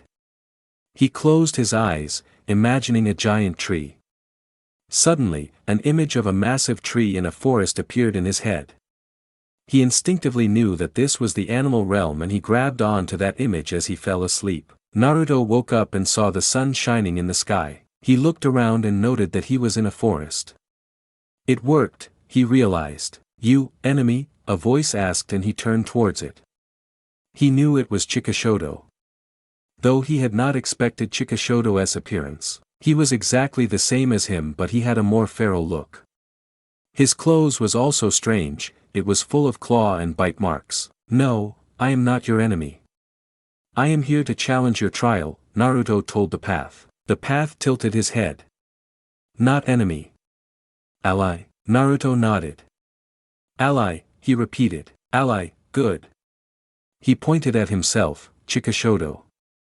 Then he looked at Naruto closely as if waiting for something. Naruto smiled as he realized what the path wanted and he pointed at himself, Naruto. Chikashodo pointed at him, Naruto. Then at himself, Chikashodo. He smiled happily, friends. Naruto chuckled, the path was so innocent, like a child. It was difficult to dislike him. Yes, friends. Naruto remembered his reason to be here. He looked at Chikashodo and spoke, I need your help, Chikashodo. Friends, help. Chikashodo nodded, me, Chikashodo. Fourth. You, friend. Chikashodo disappeared. A massive door appeared near the large tree. Naruto realized that he had gained his third realm without fighting at all. Well, that was a welcome surprise. He stated out loud, friend, Ninjendo. Friend, Shirado. Chikashodo, happy. Naruto could feel Chikashodo's happiness clearly. You act like a child, Chikashodo. Naruto smiled sadly, I suppose I should be glad. I never actually act like one, friend, sad. Not good. Naruto chuckled, no, I'm not sad. Don't worry. Naruto assured him as he walked to the door. So, you did it, huh? Ninjendo asked him. Yes. Chikashodo is a good child, Naruto commented. I'll be sure to praise him then. Sometimes he can be handful, Ninjendo told him. Shirado told me that he act according to his instinct. But I do not believe so. That is because you haven't seen him in battle yet, Ninjendo told him. So, can you explain his ability to me? Alright, as I said, he can summon. Without Rinnegan, he only has access to several kinds of summons. A giant drill-beaked bird, a giant panda and a giant rhino. You can also summon people who you have tagged with your chakra. But your chakra in another person will last only for several days, Shirado informed him. I suppose summoning is useful against a Biju. However, did you say giant panda? Naruto thought he heard wrong. Yes, a panda. A damn fierce one too. Nope, he did hear Ninjendo correctly. His summon was a giant panda. And if Ninjendo was to be believed, a damn fierce one. Naruto imagined a giant panda battling against Isabu who was a giant turtle. That will be interesting. What will? TAYUYA asked him. Naruto was startled and he looked at TAYUYA, confused. When did you get here, girl? I've been here since you woke up, TAYUYA told him. I see. I must have been lost in my thought then. I cannot believe I allowed myself to relax in a potentially hostile territory. I am fortunate that the girl is here. We'll be in Kiri's territory shortly. Prepare yourself, shithead, TAYUYA warned. Naruto nodded. Naruto walked to the bridge and saw the others there. Now that all of us are here, it is time to commence the attack, Mei declared. Naruto raised an eyebrow at that. They plan to attack now. Jiraiya motioned at Naruto and TAYUYA to follow him. They looked at each other and nodded. Let's go, Jiraiya told them as he hopped onto a boat. Excuse me. Naruto blinked. He did not expect Jiraiya's sudden commands. We will ambush the Mizukage. And so we will leave earlier than the others. Only the three of us. Are you out of your damn mind? TAYUYA shouted. How could the Sannin expect her and the bastard to face the Mizukage and his bodyguards? Don't worry. My information said that Yagura was a paranoid man and was always alone. You both just be ready for anything. I'll be the one who face him, Jiraiya explained. Now, hop on. Naruto and TAYUYA followed Jiraiya's command and moved to the boat. They reached an island and they disembarked. Naruto scanned the area around him. The air was filled with mist. That would be disadvantageous for them. He knew that he was not used to battle in such low visibility. He did not know about TAYUYA, but he believed that she was the same as him. Here we are. Be on your guard, kids. Jiraiya advised them. They moved through the forest. Naruto and TAYUYA keeping their eyes open to avoid crashing to a tree. Jiraiya suddenly stopped and they followed his lead. There's Yagura, but he isn't alone. In a clearing some distance from them, two figures were talking. One of them, the shorter one, was Yagura, while the other was a tall man. Naruto and TAYUYA recognized the tall one. Hoshigaki Kisame, TAYUYA stated. Naruto nodded. Can you both distract him? Jiraiya asked. Before, we had Kimimara's help. TAYUYA muttered. We will try. I believe it is possible. Naruto prepared himself. Good, let's go. Jiraiya made several hand seals and spat out a wave of flame towards the two. Yagura saw the flame and made a water sphere to cover himself. Kisame jumped away. Let's go, girl. Naruto formed his chains and bound Kisame. He instantly threw the blue-skinned man away. Naruto saw his chains disappearing after it threw Kisame. Damn, that sword of his is troublesome. Distract him, shithead. TAYUYA commanded as two Dokas were summoned by her. Azura Realm. Naruto then made a Shirato clone and commanded him to protect TAYUYA. He chased after Kisame. We meet again, kid. Kisame said with a toothy grin. So we did. To tell you the truth, I hoped we will not meet this soon, Naruto told Kisame. Have to distract him. I cannot win in a direct battle against him. Too bad for you. We did. Kisame's grin widened and he jumped towards Naruto. Naruto cursed. He jumped away just before Samahata smashed the ground where he stood few moments ago. Futon. Naruto formed wind chakra around his body. For now, I should avoid his attacks. Kisame swung his sword multiple times and Naruto dodged them. He noticed that with each dodge, his chakra was eaten more and more by Samahata. Damn it, why are you taking so long, girl? Naruto wondered. Then he felt Shirato being dispelled and a memory of a man with orange mask wearing a black cloak with red clouds appeared in his mind. The girl is in danger. Naruto instantly charged more wind chakra to his legs and ran away from Kisame. Intent on protecting TAYUYA. What the hell are you? TAYUYA shouted as her Doki's attack passed through the masked man. The man regarded her as if she was insignificant and ignored her. Then the man's head turned towards where Naruto and Kisame were. Then a swirling ball of chakra went through his body. Naruto skidded on the ground. What? Naruto was confused. He was sure that his Rasengan would hit, but he simply passed through the man as if nothing was there. The masked man observed him. You are. Ah, you are his son, are you not? The masked man muttered. Who are you? Naruto asked. The man chuckled. I suppose I should at least tell you the name of your father's killer. I am Tobi. The man gave an exaggerated bow. You are the one who killed my father? Naruto asked in disbelief. After Jiraiya told him how his father died, he did suspect that the man was a member of Akatsuki, but he had not expected to meet the man this soon. Yes, it was quite difficult, however. in the end your father was no match against me, Toby declared. I heard you lost your eyes, Naruto commented as he realized that the man had a visible Sharingan eye. A member of Uchiha? Or is he similar to Kakashi-sensei? The man's posture suddenly changed. Watch your mouth, boy. Naruto wondered whether this was how TAYUYA felt when he called her girl. The man disappeared and Naruto narrowed his eyes. Suddenly he felt a presence behind him. He moved to avoid the man's possible attack but he knew it was too late. Just before the man's kunai stabbed him, the kunai was deflected. Kakashi-sensei. Naruto wondered whether he hallucinated or not. Kakashi was supposed to fight against Kiri army, why was he here? I heard what you said. So you're the one who killed Minato-sensei. Toby went silent when he saw Kakashi. You. He seemed to recognize the scarecrow. Naruto, assist Jiraiya. Naruto opened his mouth to protest but Kakashi cut him off. Don't worry about me.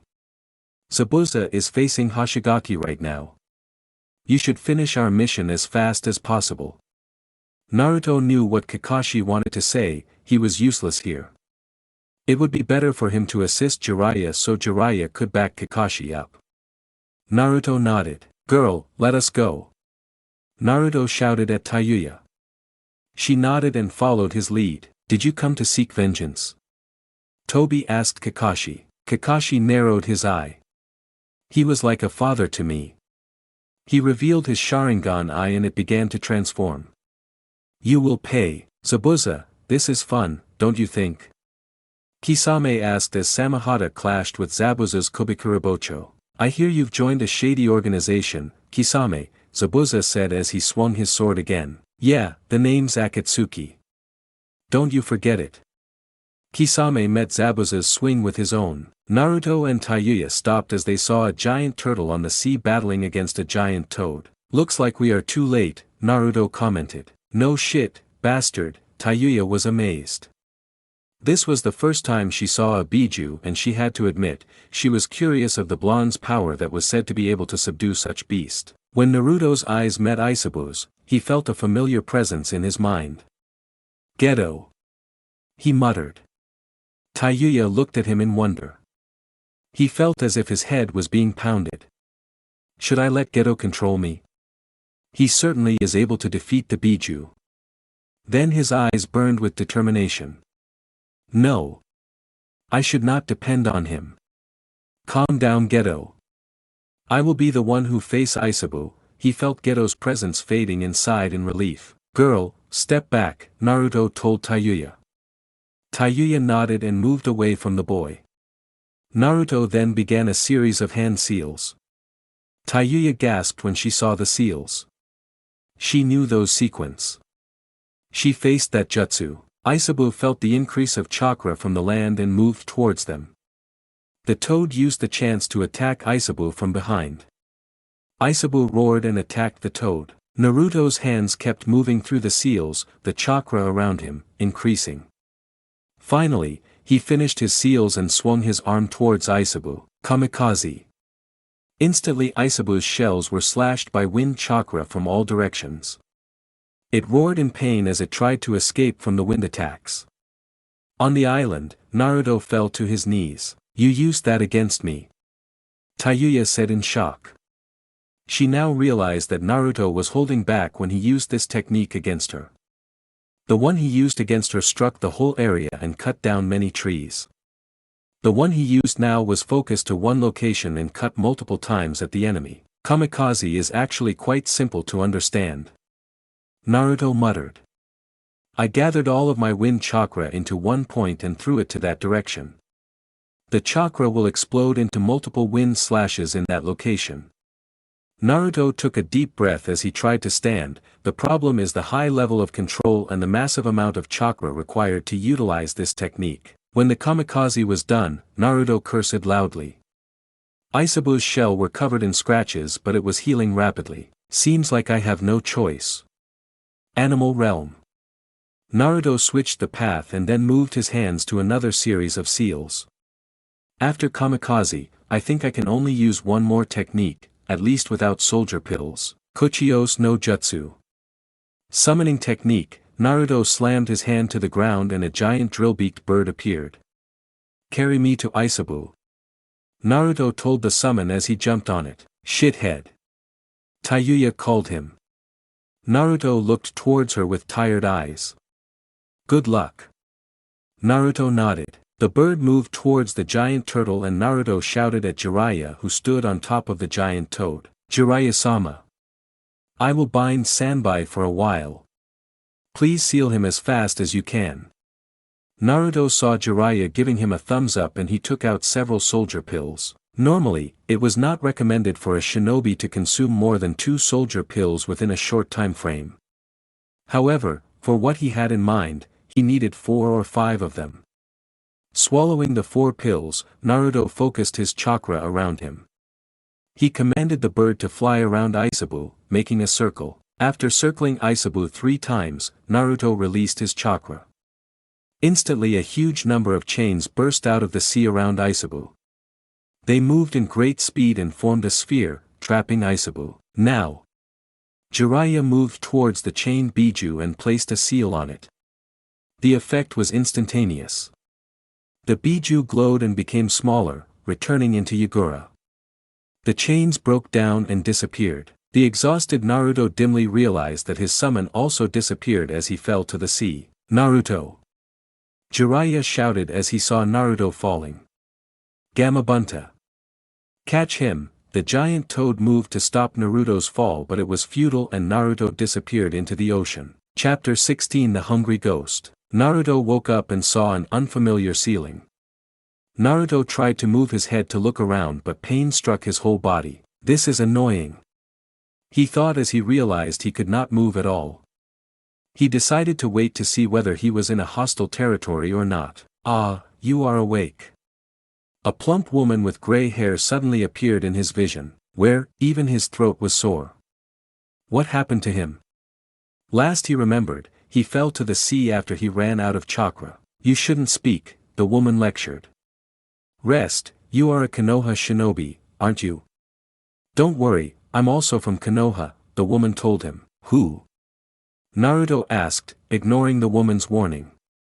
He could not relax until he was certain that he was among ally. "My name is Uchiha Uruchi," the woman told him. Naruto's eyes widened. "Uchiha? Right now, you are in my house. My husband found you laying on the shore of the island and took you here. Why is the Uchiha clan in Kiri?" Uruchi was confused. "You are in an island at the edge of Land of Fire." Naruto was surprised again. How far did the sea carry him? Naruto tried to speak more but the pain increased. Finally he gave up and allowed himself to lose consciousness. Naruto stood on the road of a familiar village. "Ninjendo," Naruto muttered. "Yo, my other. Looks like we got lucky this time, huh?" Ninjendo said as he gave a laugh. "That was foolish of me, was it not?" Naruto asked, referring to how he fought against Isabu. Ninjendo nodded. "Yes, you got overconfident. Kamikaze is strong, that's true, but you haven't actually faced a Biju by yourself." Naruto winced but nodded. "I don't want to rely on Geto." It annoyed him to know that the paths inside him were stronger than him. Especially after he saw what Tendo and Geto could do. "I want to be stronger." Then he realized something. "Ninjendo, can you tell me how I can reach the 5th and the 6th realms, my other?" Ninjendo suddenly turned serious. "You misunderstand something." Naruto looked towards him, confused. "Don't expect us to be friendly to you just because you're our other. You should stop challenging the paths. As you are now, it's better if you ignore Gekido and Jigakudo." "What do you mean?" Naruto raised an eyebrow. "You saw that masked man. The one calling himself Tobi. He is a member of that Akatsuki. An organization that is hunting Mother." Naruto argued. "I have to be stronger." Ninjendo met his stare with a piercing cold eyes that made Naruto flinched. He could not believe the easygoing path could make such expression. "Right now, you consider us merely as a source of your strength. You are mistaken. If not for the fact you passed my trial, I can easily kill you right now." Do not forget. We, the paths, are stronger than you. We are helping you out of our free will. We can abandon you easily. Naruto quietened, he did not even consider the possibility of the paths leaving him. It was true that they had their personalities, but he thought that their contracts were permanent. Knowing that, do you still wish to meet Kikido? Ninjendo asked him. He had to get stronger.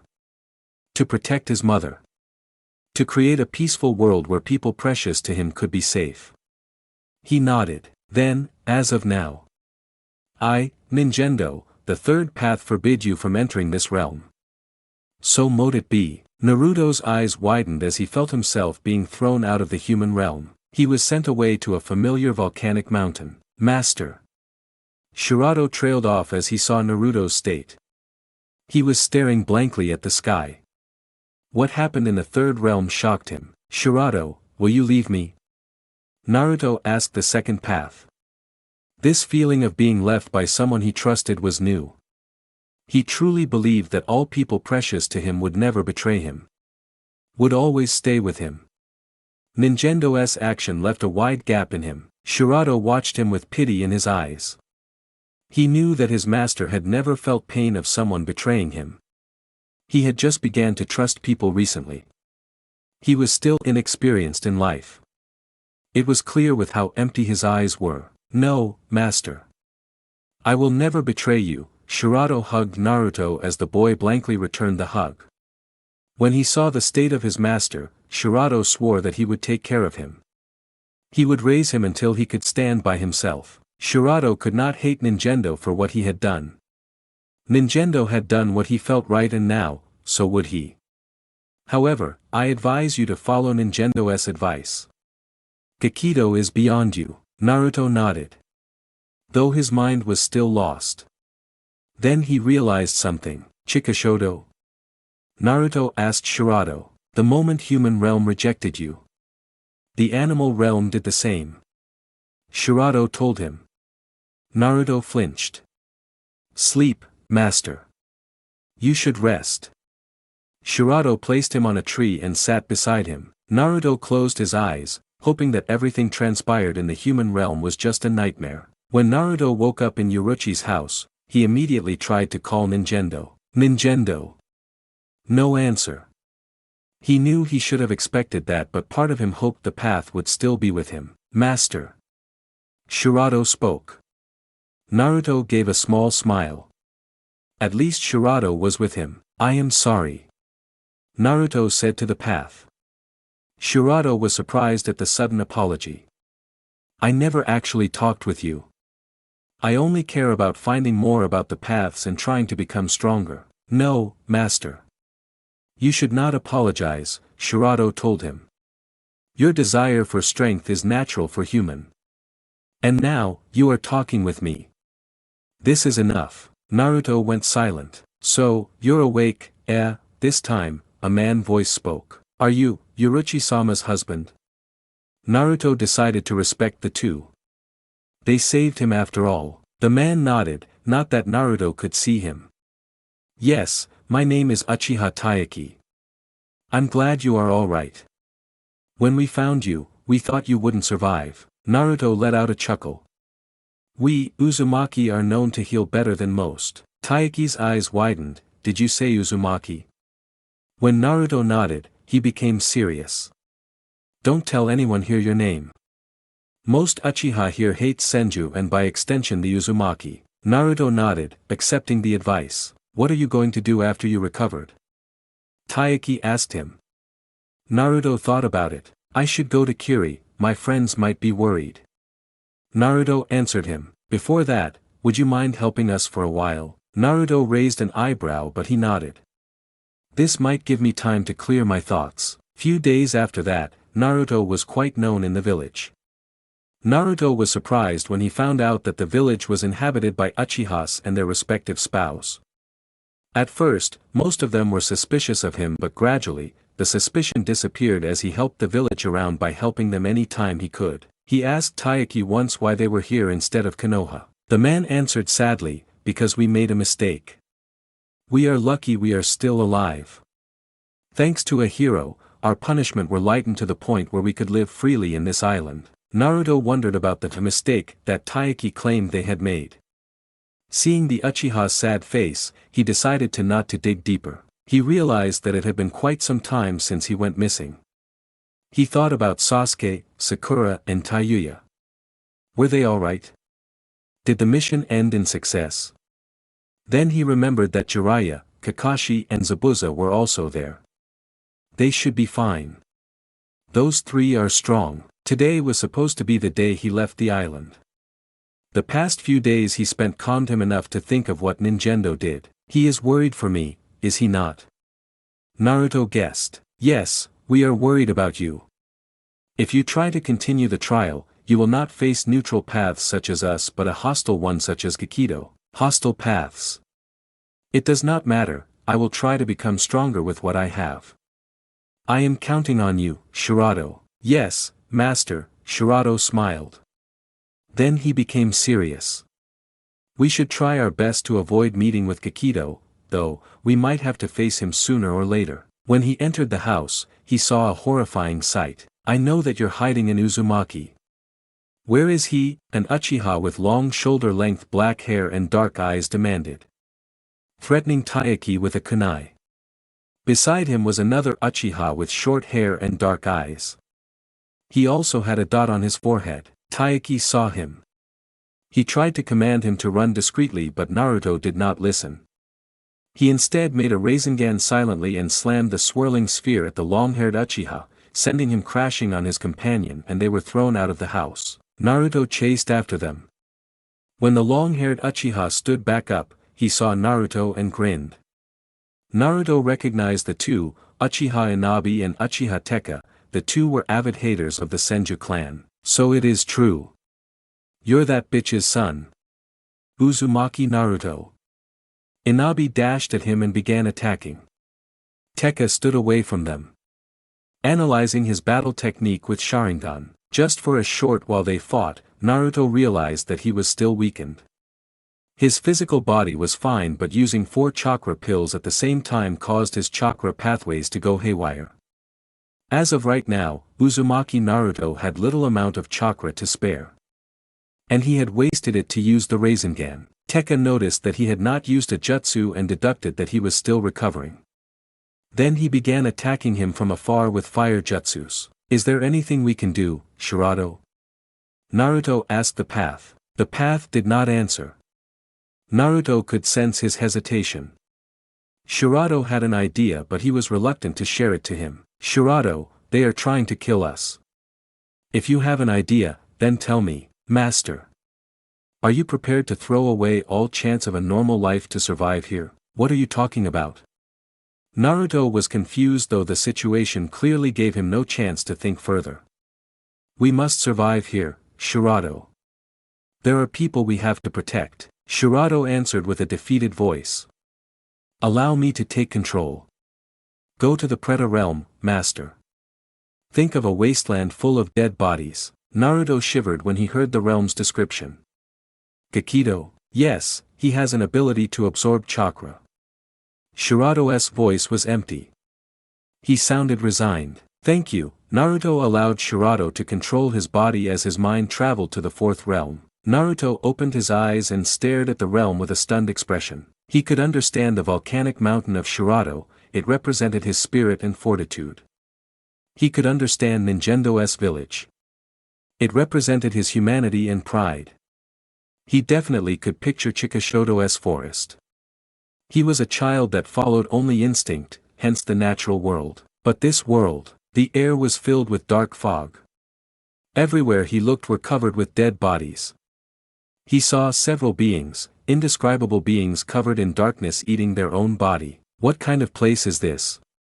Naruto asked himself. He could understand Ninjendo and Shirato's vehement refusal to allow him to enter this realm. He wished he did not came here.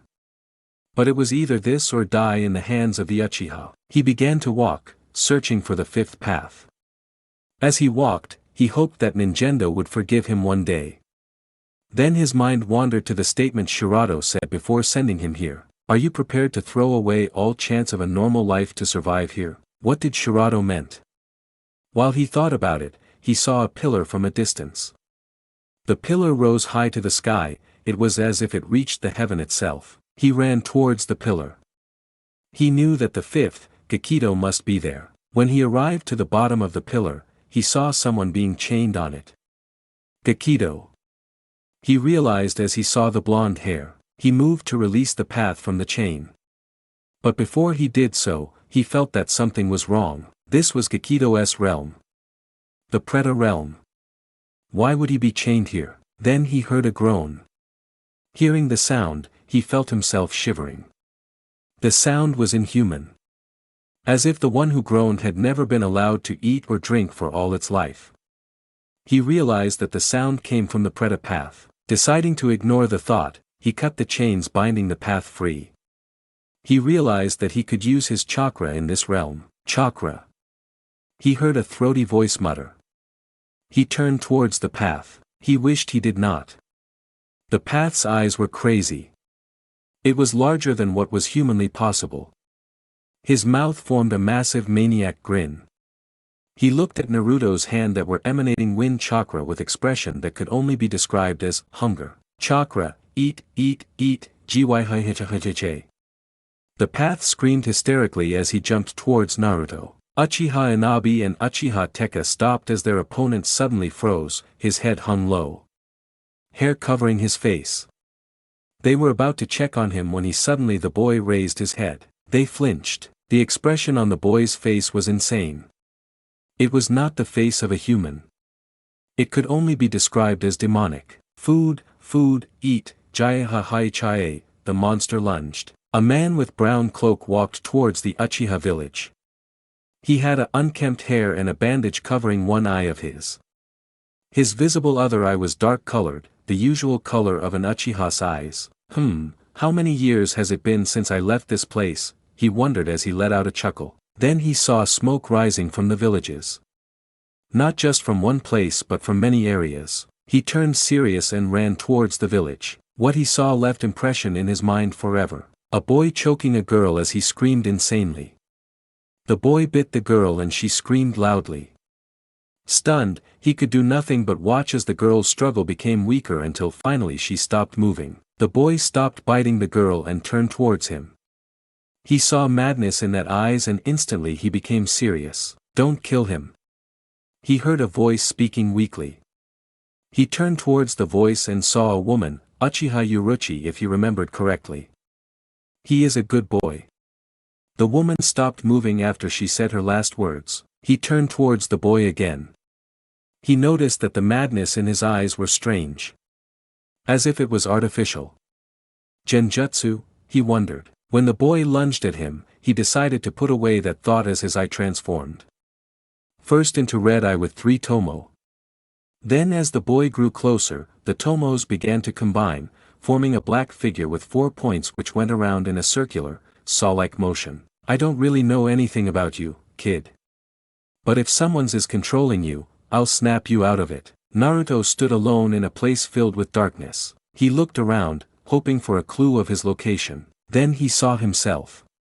Or what seemed to be himself. He raged around the familiar village. Every technique sent to him was absorbed. No, eaten by him.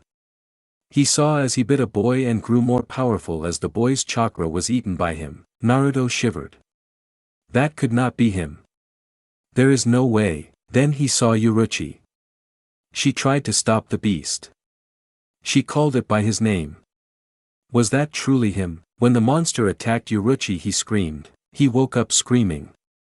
Naruto panted as he remembered his dream. He looked around, expecting to see himself in the village. He was. But instead of the peaceful village he knew, he saw a ruined one. Corpses filled the place, reminding him of the Preta realm. This. Naruto muttered. You did this, kid. He heard a voice and he turned towards the source of the voice. He saw a cloaked man with unkempt black hair and one bandaged eye. He did not recognize the man. That meant that the man was not from the village. Who are you? He asked the man. Just a shinobi, kid. I came back home expecting a nice welcome but instead I got a crazy kid killing my whole village, the man said as he gauged Naruto's reaction. Naruto flinched. No, that's, what? Are you going to say, that wasn't you? I clearly saw you destroying this place, that was. The man glared. It was Gakido who the hell is Gakido? The man demanded. My other. Naruto answered shortly. The man noticed that the situation was not as simple as he thought. He sighed and then sat in front of the boy. Explain, so Naruto told him. About who he was. About the paths, Rinnegan, and the reason why he was there. Throughout the explanation, he tried multiple times to contact Shirato but he received no answer. His anxiety grew. The man looked at Naruto calmly. I do not expect you to believe me. Naruto muttered as he looked at the ground. Look at me, kid. When Naruto met his stare, his eye transformed. Was everything you said to me was the truth? The man asked. Yes, it was, Naruto answered monotonously. Then he shook his head. What was I? Alright, I believe you. Naruto stared at the man in surprise.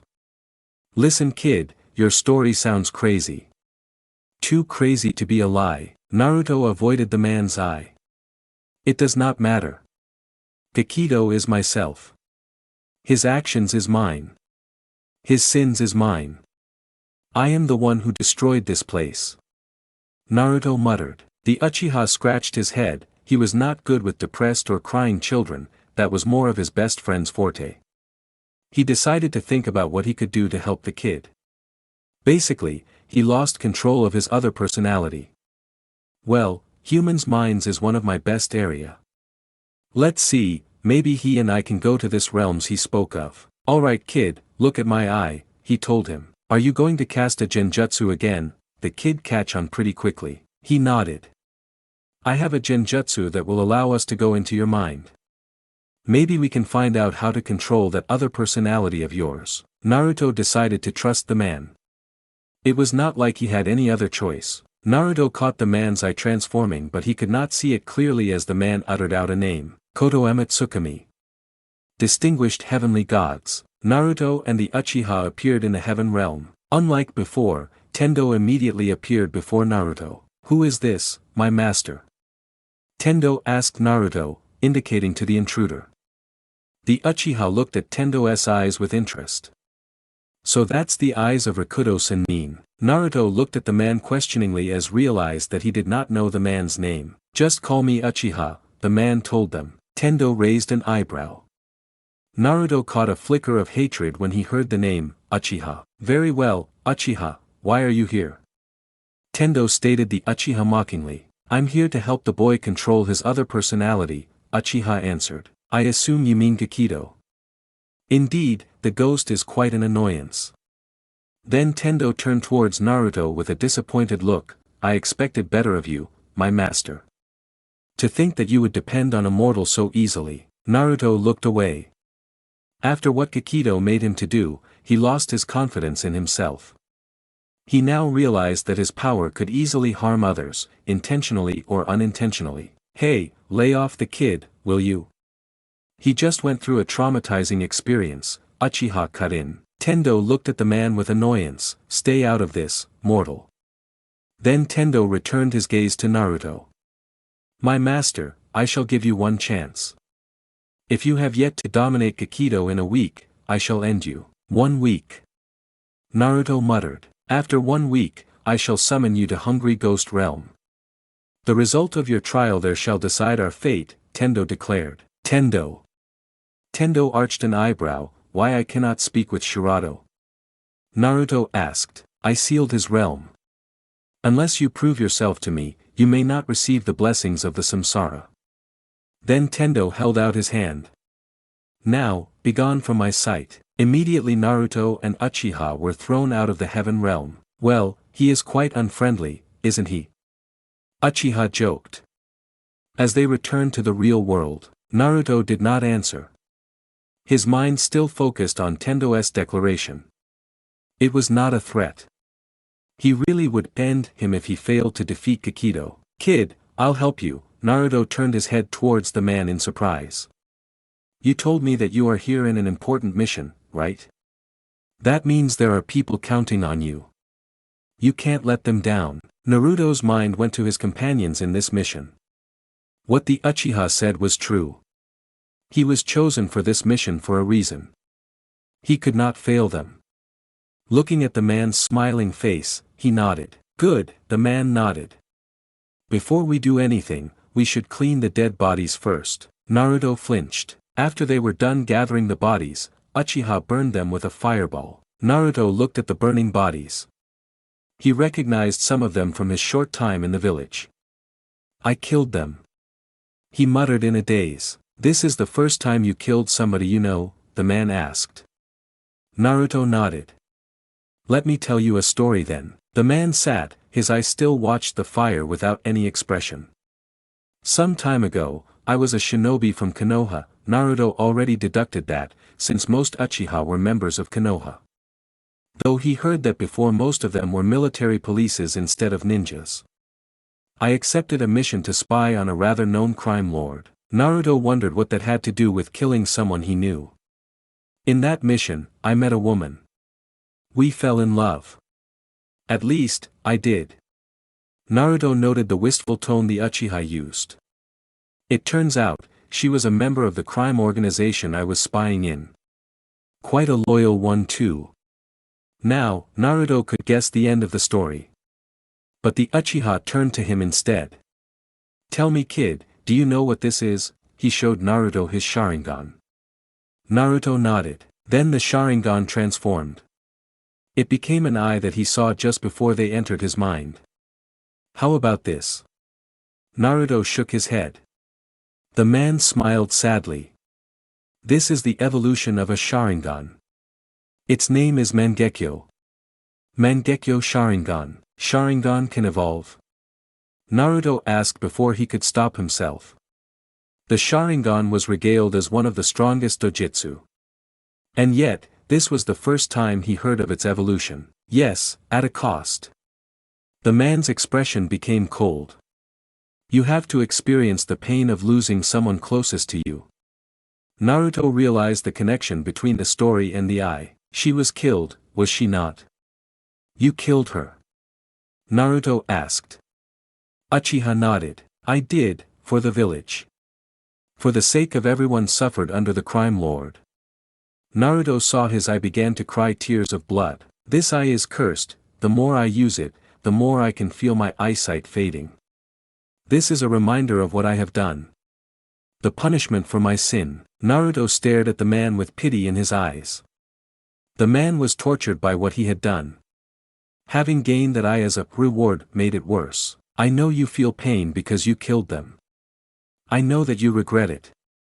But, don't let that regret consume you. You must be stronger. It is what is expected of us, a shinobi. A shinobi. Naruto muttered. What is a shinobi? A tool. A weapon. A human. Monster. Do you have a goal, kid? The man suddenly asked. Naruto nodded. I will create a world of peace and order. A world where people precious to me can live happily. The man smiled. That's good, it's my goal too. Mine and my best friend, Itachi-sama also have the same goal. The man froze. Itachi? Uchiha Itachi? Naruto nodded. What's your relation to him? He is my sensei, Naruto answered truthfully. The Uchiha laughed. Last I saw him he was an ANBU, did he get demoted or something? The man asked with a smile. Itachi-sama is the Hokage, Naruto told the man. The man stopped laughing. Hokage? He asked with a small voice. Naruto nodded. That Itachi? The prodigy of Uchiha clan? Naruto nodded again. Oh my god. This is hilarious, the man laughed harder. Do you know Itachi-sama? He asked the laughing Uchiha. I know him, he is the only person other than me who have this eye. Naruto's eyes widened. Itachi-sama has that eyes? That meant Itachi saw someone close to him die. I'll tell you another story kid. This is about the fall of a great clan. Naruto listened attentively. Once, there was a clan with a powerful bloodline. They lived in a certain village that was made by them and their rival clan. Naruto instantly figured that the clan was the Uchiha clan. They believed that they were not given what they rightfully deserve and they plotted a rebellion. Again, Naruto's eyes widened. The Uchiha clan. Rebellion, he could not believe that. Sasuke once introduced Team 7 to his family.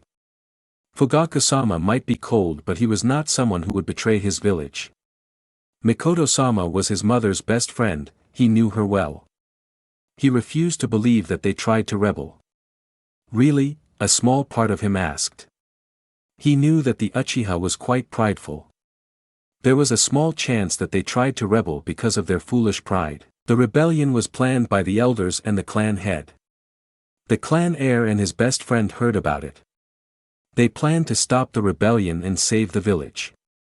For you see, they loved peace more than anything. More than their clan, more than their village. Naruto knew that the clan heir was Itachi. But he was confused by the best friend's identity. The best friend managed to use a certain trick of his to make the elders admit their plan. They were executed in secret by the clan heir. Fortunately, the clan head understood his son's pain and stopped their rebellion and so the clan head was safe. Could Itachi-sama do that? Murdering his own family? Naruto thought. He could. Naruto could see the conviction in Itachi's eyes when he spoke of the peaceful world he dreamed of. He would do anything to create such world. Even killing his own family. There is more in this story. The clan heir had a girlfriend. Naruto was surprised. Itachi-sama had a girlfriend. She was one of the elder's daughter. Naruto winced, now he knew where this tale was heading. The girlfriend tried to seek vengeance but she was killed by her own lover. Then Uchiha looked at him. That moment, the clan heir's eyes changed. That was how Uchiha Itachi gained his eyes. His Mangekyo Sharingan. Naruto tried to absorb all the information. The Uchiha clan tried to rebel. Itachi-sama killed the ones responsible, he killed his own lover. I am sure that even now Itachi still regretted his actions, Uchiha began. But he did not let them stop him. He is still moving forward to his goal. The world of peace. Hearing that, Naruto admired Itachi even more. He was impressed by his sensei's ability even though he was still young compared to most other shinobi. But hearing his devotion towards his goal. The sacrifice he was willing to make, that cleared all his doubts. Itachi-sama truly is impressive. Now, the question is. Uchiha grabbed his shoulders. Can you do the same? He asked. Naruto's gaze met the man's lone eye. He nodded, determination filling his eyes. The Uchiha smiled, good, now, let the training commence. In a week, Naruto learned that there existed a teacher on the same level as Itachi. The man did not train him in shinobi skills but instead trained his mind. He would repeatedly cast genjutsu on him that would torture him mentally and physically.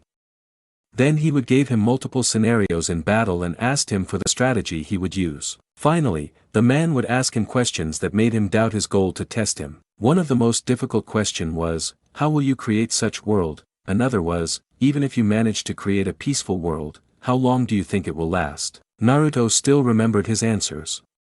I do not know how I will create it. I will try my best. I will talk with everyone I can. I will try my best to convince them that such world is possible. I will show them how useless a war is. I do not know how long it will take, but one day, I hope that I can make them understand one another. His sensei accepted the answer. Though he told him to think of a more concrete plan, the next answer he gave was, I do not know. I cannot live forever. But I hope that in my lifetime, I am able to inspire the younger generations to love peace. To cherish it and to constantly strive towards it. In the end, the continuation of peace relies on the determination of the younger generations.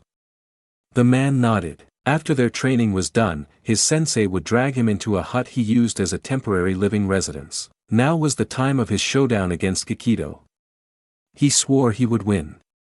He would continue to win until he create a peaceful era. Naruto opened his eyes and found himself in the hungry ghost realm. He looked around and saw Shirato, Nintendo, and Chikashodo standing on 3 pillars. Shirato. Nintendo. Chikashodo, he called them. Nintendo nodded at him. Chikashodo waved happily. Master. Shirato shouted. He tried to jump from the pillar but he stopped as if he had ran into a wall. The 3 of you may not interfere with this trial, Tendo told them as he floated at the sky above the 3 pillars. My master, be on your guard. Gakido is somewhere in this realm. The trial has begun since the first time you stepped in this realm. Naruto wondered about the strange wording Tendo used. The first time I entered this realm, master. Be careful. Gakido is strong. He has been growing stronger ever since we met you. Growing stronger. Then he heard an insane laugh and he prepared himself. Gakido jumped from a cliff, intent on crashing into him. Naruto jumped away. He formed a wind chakra and sent it to Gakido. Gakido absorbed it, as he suspected. No chakra then. Naruto began to engage the hungry ghost in taijutsu. He instantly realized that while it was his only hope, it was also difficult. Gakido attacks were wild and unpredictable. I am losing. Then Gakido bit him. His eyes went shut from the pain. He felt his chakra being absorbed. But he also felt one more emotion, desire. He realized. Then he kicked Gakido away. When Gakido skidded on the ground, Naruto relaxed his stance. Master. Shirato shouted in worry. Shirato, Naruto called the path. You once told me that Gakido is my previous live's desires, yes. What about it? This time Nintendo asked. You should keep your eyes on your enemy. What if you are wrong? The paths looked confused. What if he is the embodiment of my desire too? What if he is? Tendo asked with an amused smile. Then it all fits.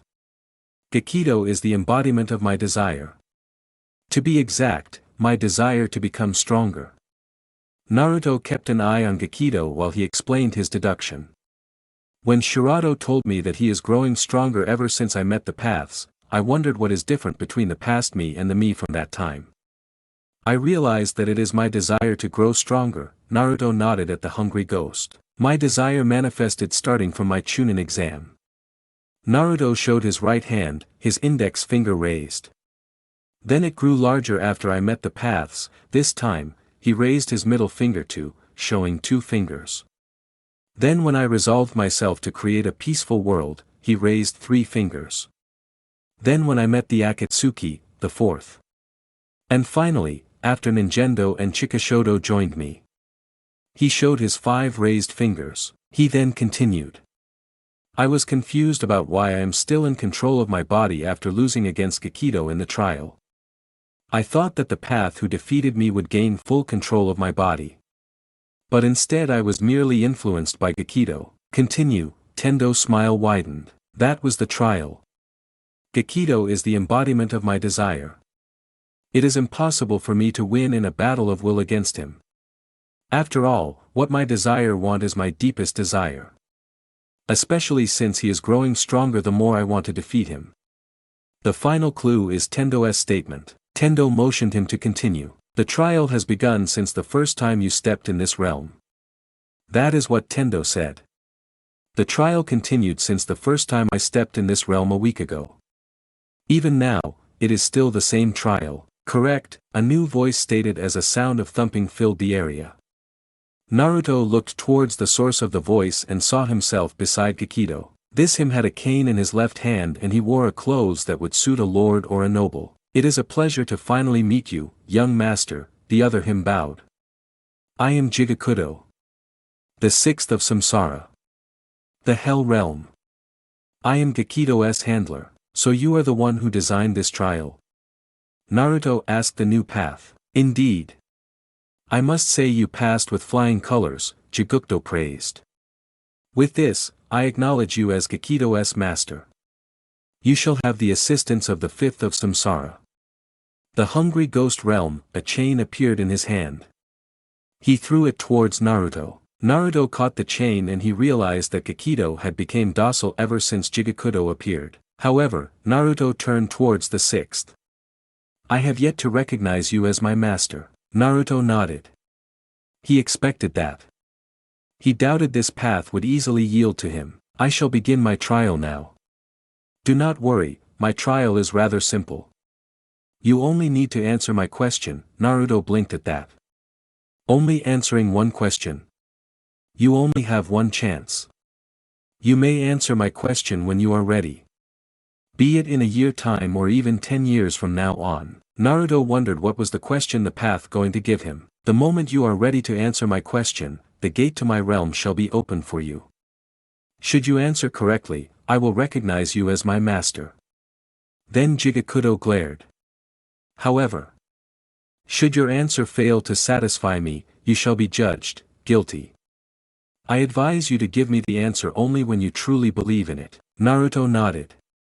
Jigakudo gave an approving smile. This is my question for you, young master. Jigakudo's eyes met his. What is the meaning of peace to Uzumaki Naruto? When Naruto woke up, he was still wondering about the question Jigakudo gave him. The meaning of peace for me? No need to think about it so much, my other. Jigakudo has always been the most confusing of us all, Ninjendo told him. Ninjendo? You are back, of course. You've grown since I last saw you, my other. I decided to help you for now. Chikashodo is here too, truly. I will speak with him then. Animal Realm, friend. Back. Chikashodo. Happy. Chikashodo shouted. Naruto chuckled. I am glad to have you back too, Chikashodo. Chikashodo laughed happily. Sorry Chikashodo, I need to talk with Shirato for a while. Azura Realm. Master, I am proud of you. Shirato told him as he felt a wave of pride from the path. Thank you Shirato. It was thanks to you too. No, master. Ninjendo is correct. You have grown in such a short time, Shirato. He smiled fondly. Sorry to interrupt you, kid. Bye, you'd better get going, Uchiha advised him. As he sat on a chair, facing away from him. Naruto noticed that he was working on something on the table. Who is this, master? My sensei. I will tell you later. Outside, he asked his sensei a question. Why? Well, let's just say that an enemy of mine is here, his sensei answered. It is best if you avoid conflict with them. Who are they, sensei? Naruto asked the Uchiha. Let's just say that there are dark roots in Konoha. Then his sensei told him one more thing. Beware of Danzo. Naruto recognized the name. One of the war hero from the past. He was now a retired shinobi. Why is he an enemy of sensei? Naruto resolved to ask Itachi that when he went back to Konoha. Kid, the rebellion in Kiri is not over yet. If you have any way to go there, go as fast as you can. They are having a big battle in the village. Naruto's eyes narrowed hearing that. Chikashodo it is, then.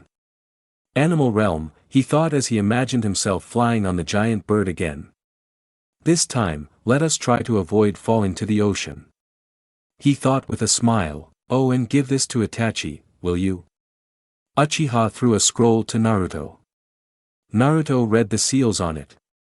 A storage scroll, then his sensei turned towards him and he instantly knew what is in it. Sensei, your eye. Naruto muttered. My eye is dangerous Naruto. Danzo took one of it. I won't let him take the other one, his sensei told him with a sad smile.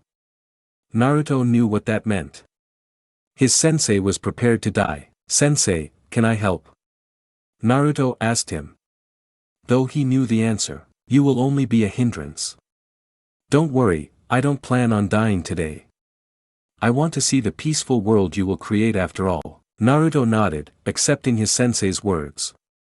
Then the Uchiha patted his head while smiling proudly. Naruto, know this, no matter what may happen, I am proud of you. Sensei, can you tell me your name? Naruto asked as he tried to fight back his tears. He failed. His sensei smiled again. He answered while wiping Naruto's tears, I guess I owe you an introduction. My name is Uchiha Shursui. Naruto's eyes widened. He recognized the name. One of the strongest shinobi of Uchiha clan. He was considered to be a prodigy that matched Itachi. He never realized that his sensei was the famous Uchiha. "Go, Naruto," Shisui commanded. Naruto nodded. He ran out of the hut and summoned the giant bird and flew away from the island. Shisui watched his student fly away with a smile. Then he turned towards the presences he felt since few seconds ago. He felt a familiar chakra from the presence. "I recognize you, you are Fu, right? One of Danzo's root. You were there when he took my eye." The shinobi, Fu, stared at him without any expression.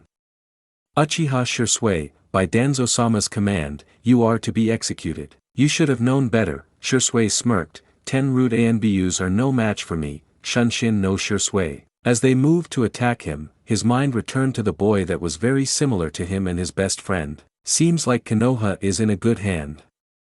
"I'm glad, Itachi." TAYUYA cursed as she was surrounded by Kiri Jonin. It had been a week since the bastard disappeared.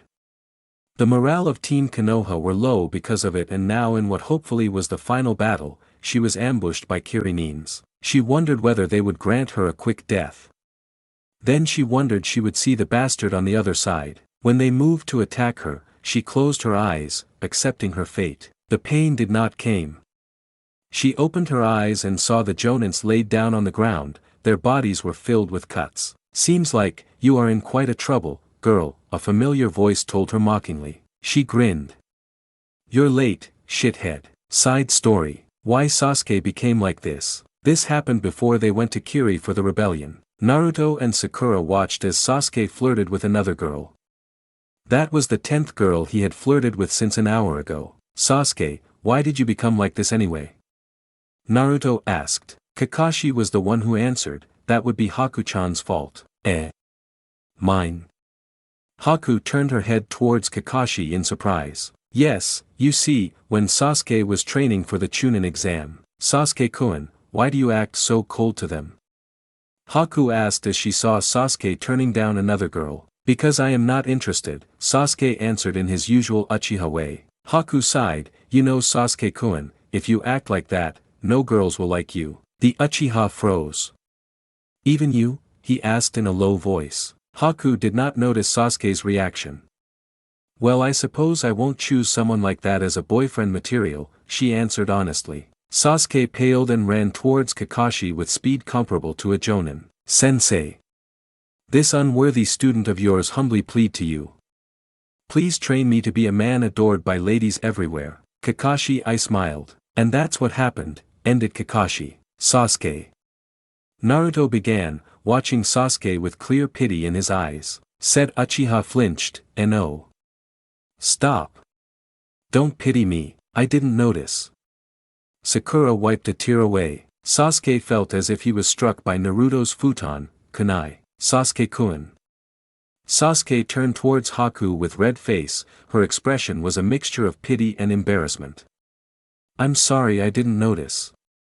She looked at him shyly. "No," the Uchiha screamed as he ran towards the rising sun. Too bad for him. It would be cool if he run towards the setting sun.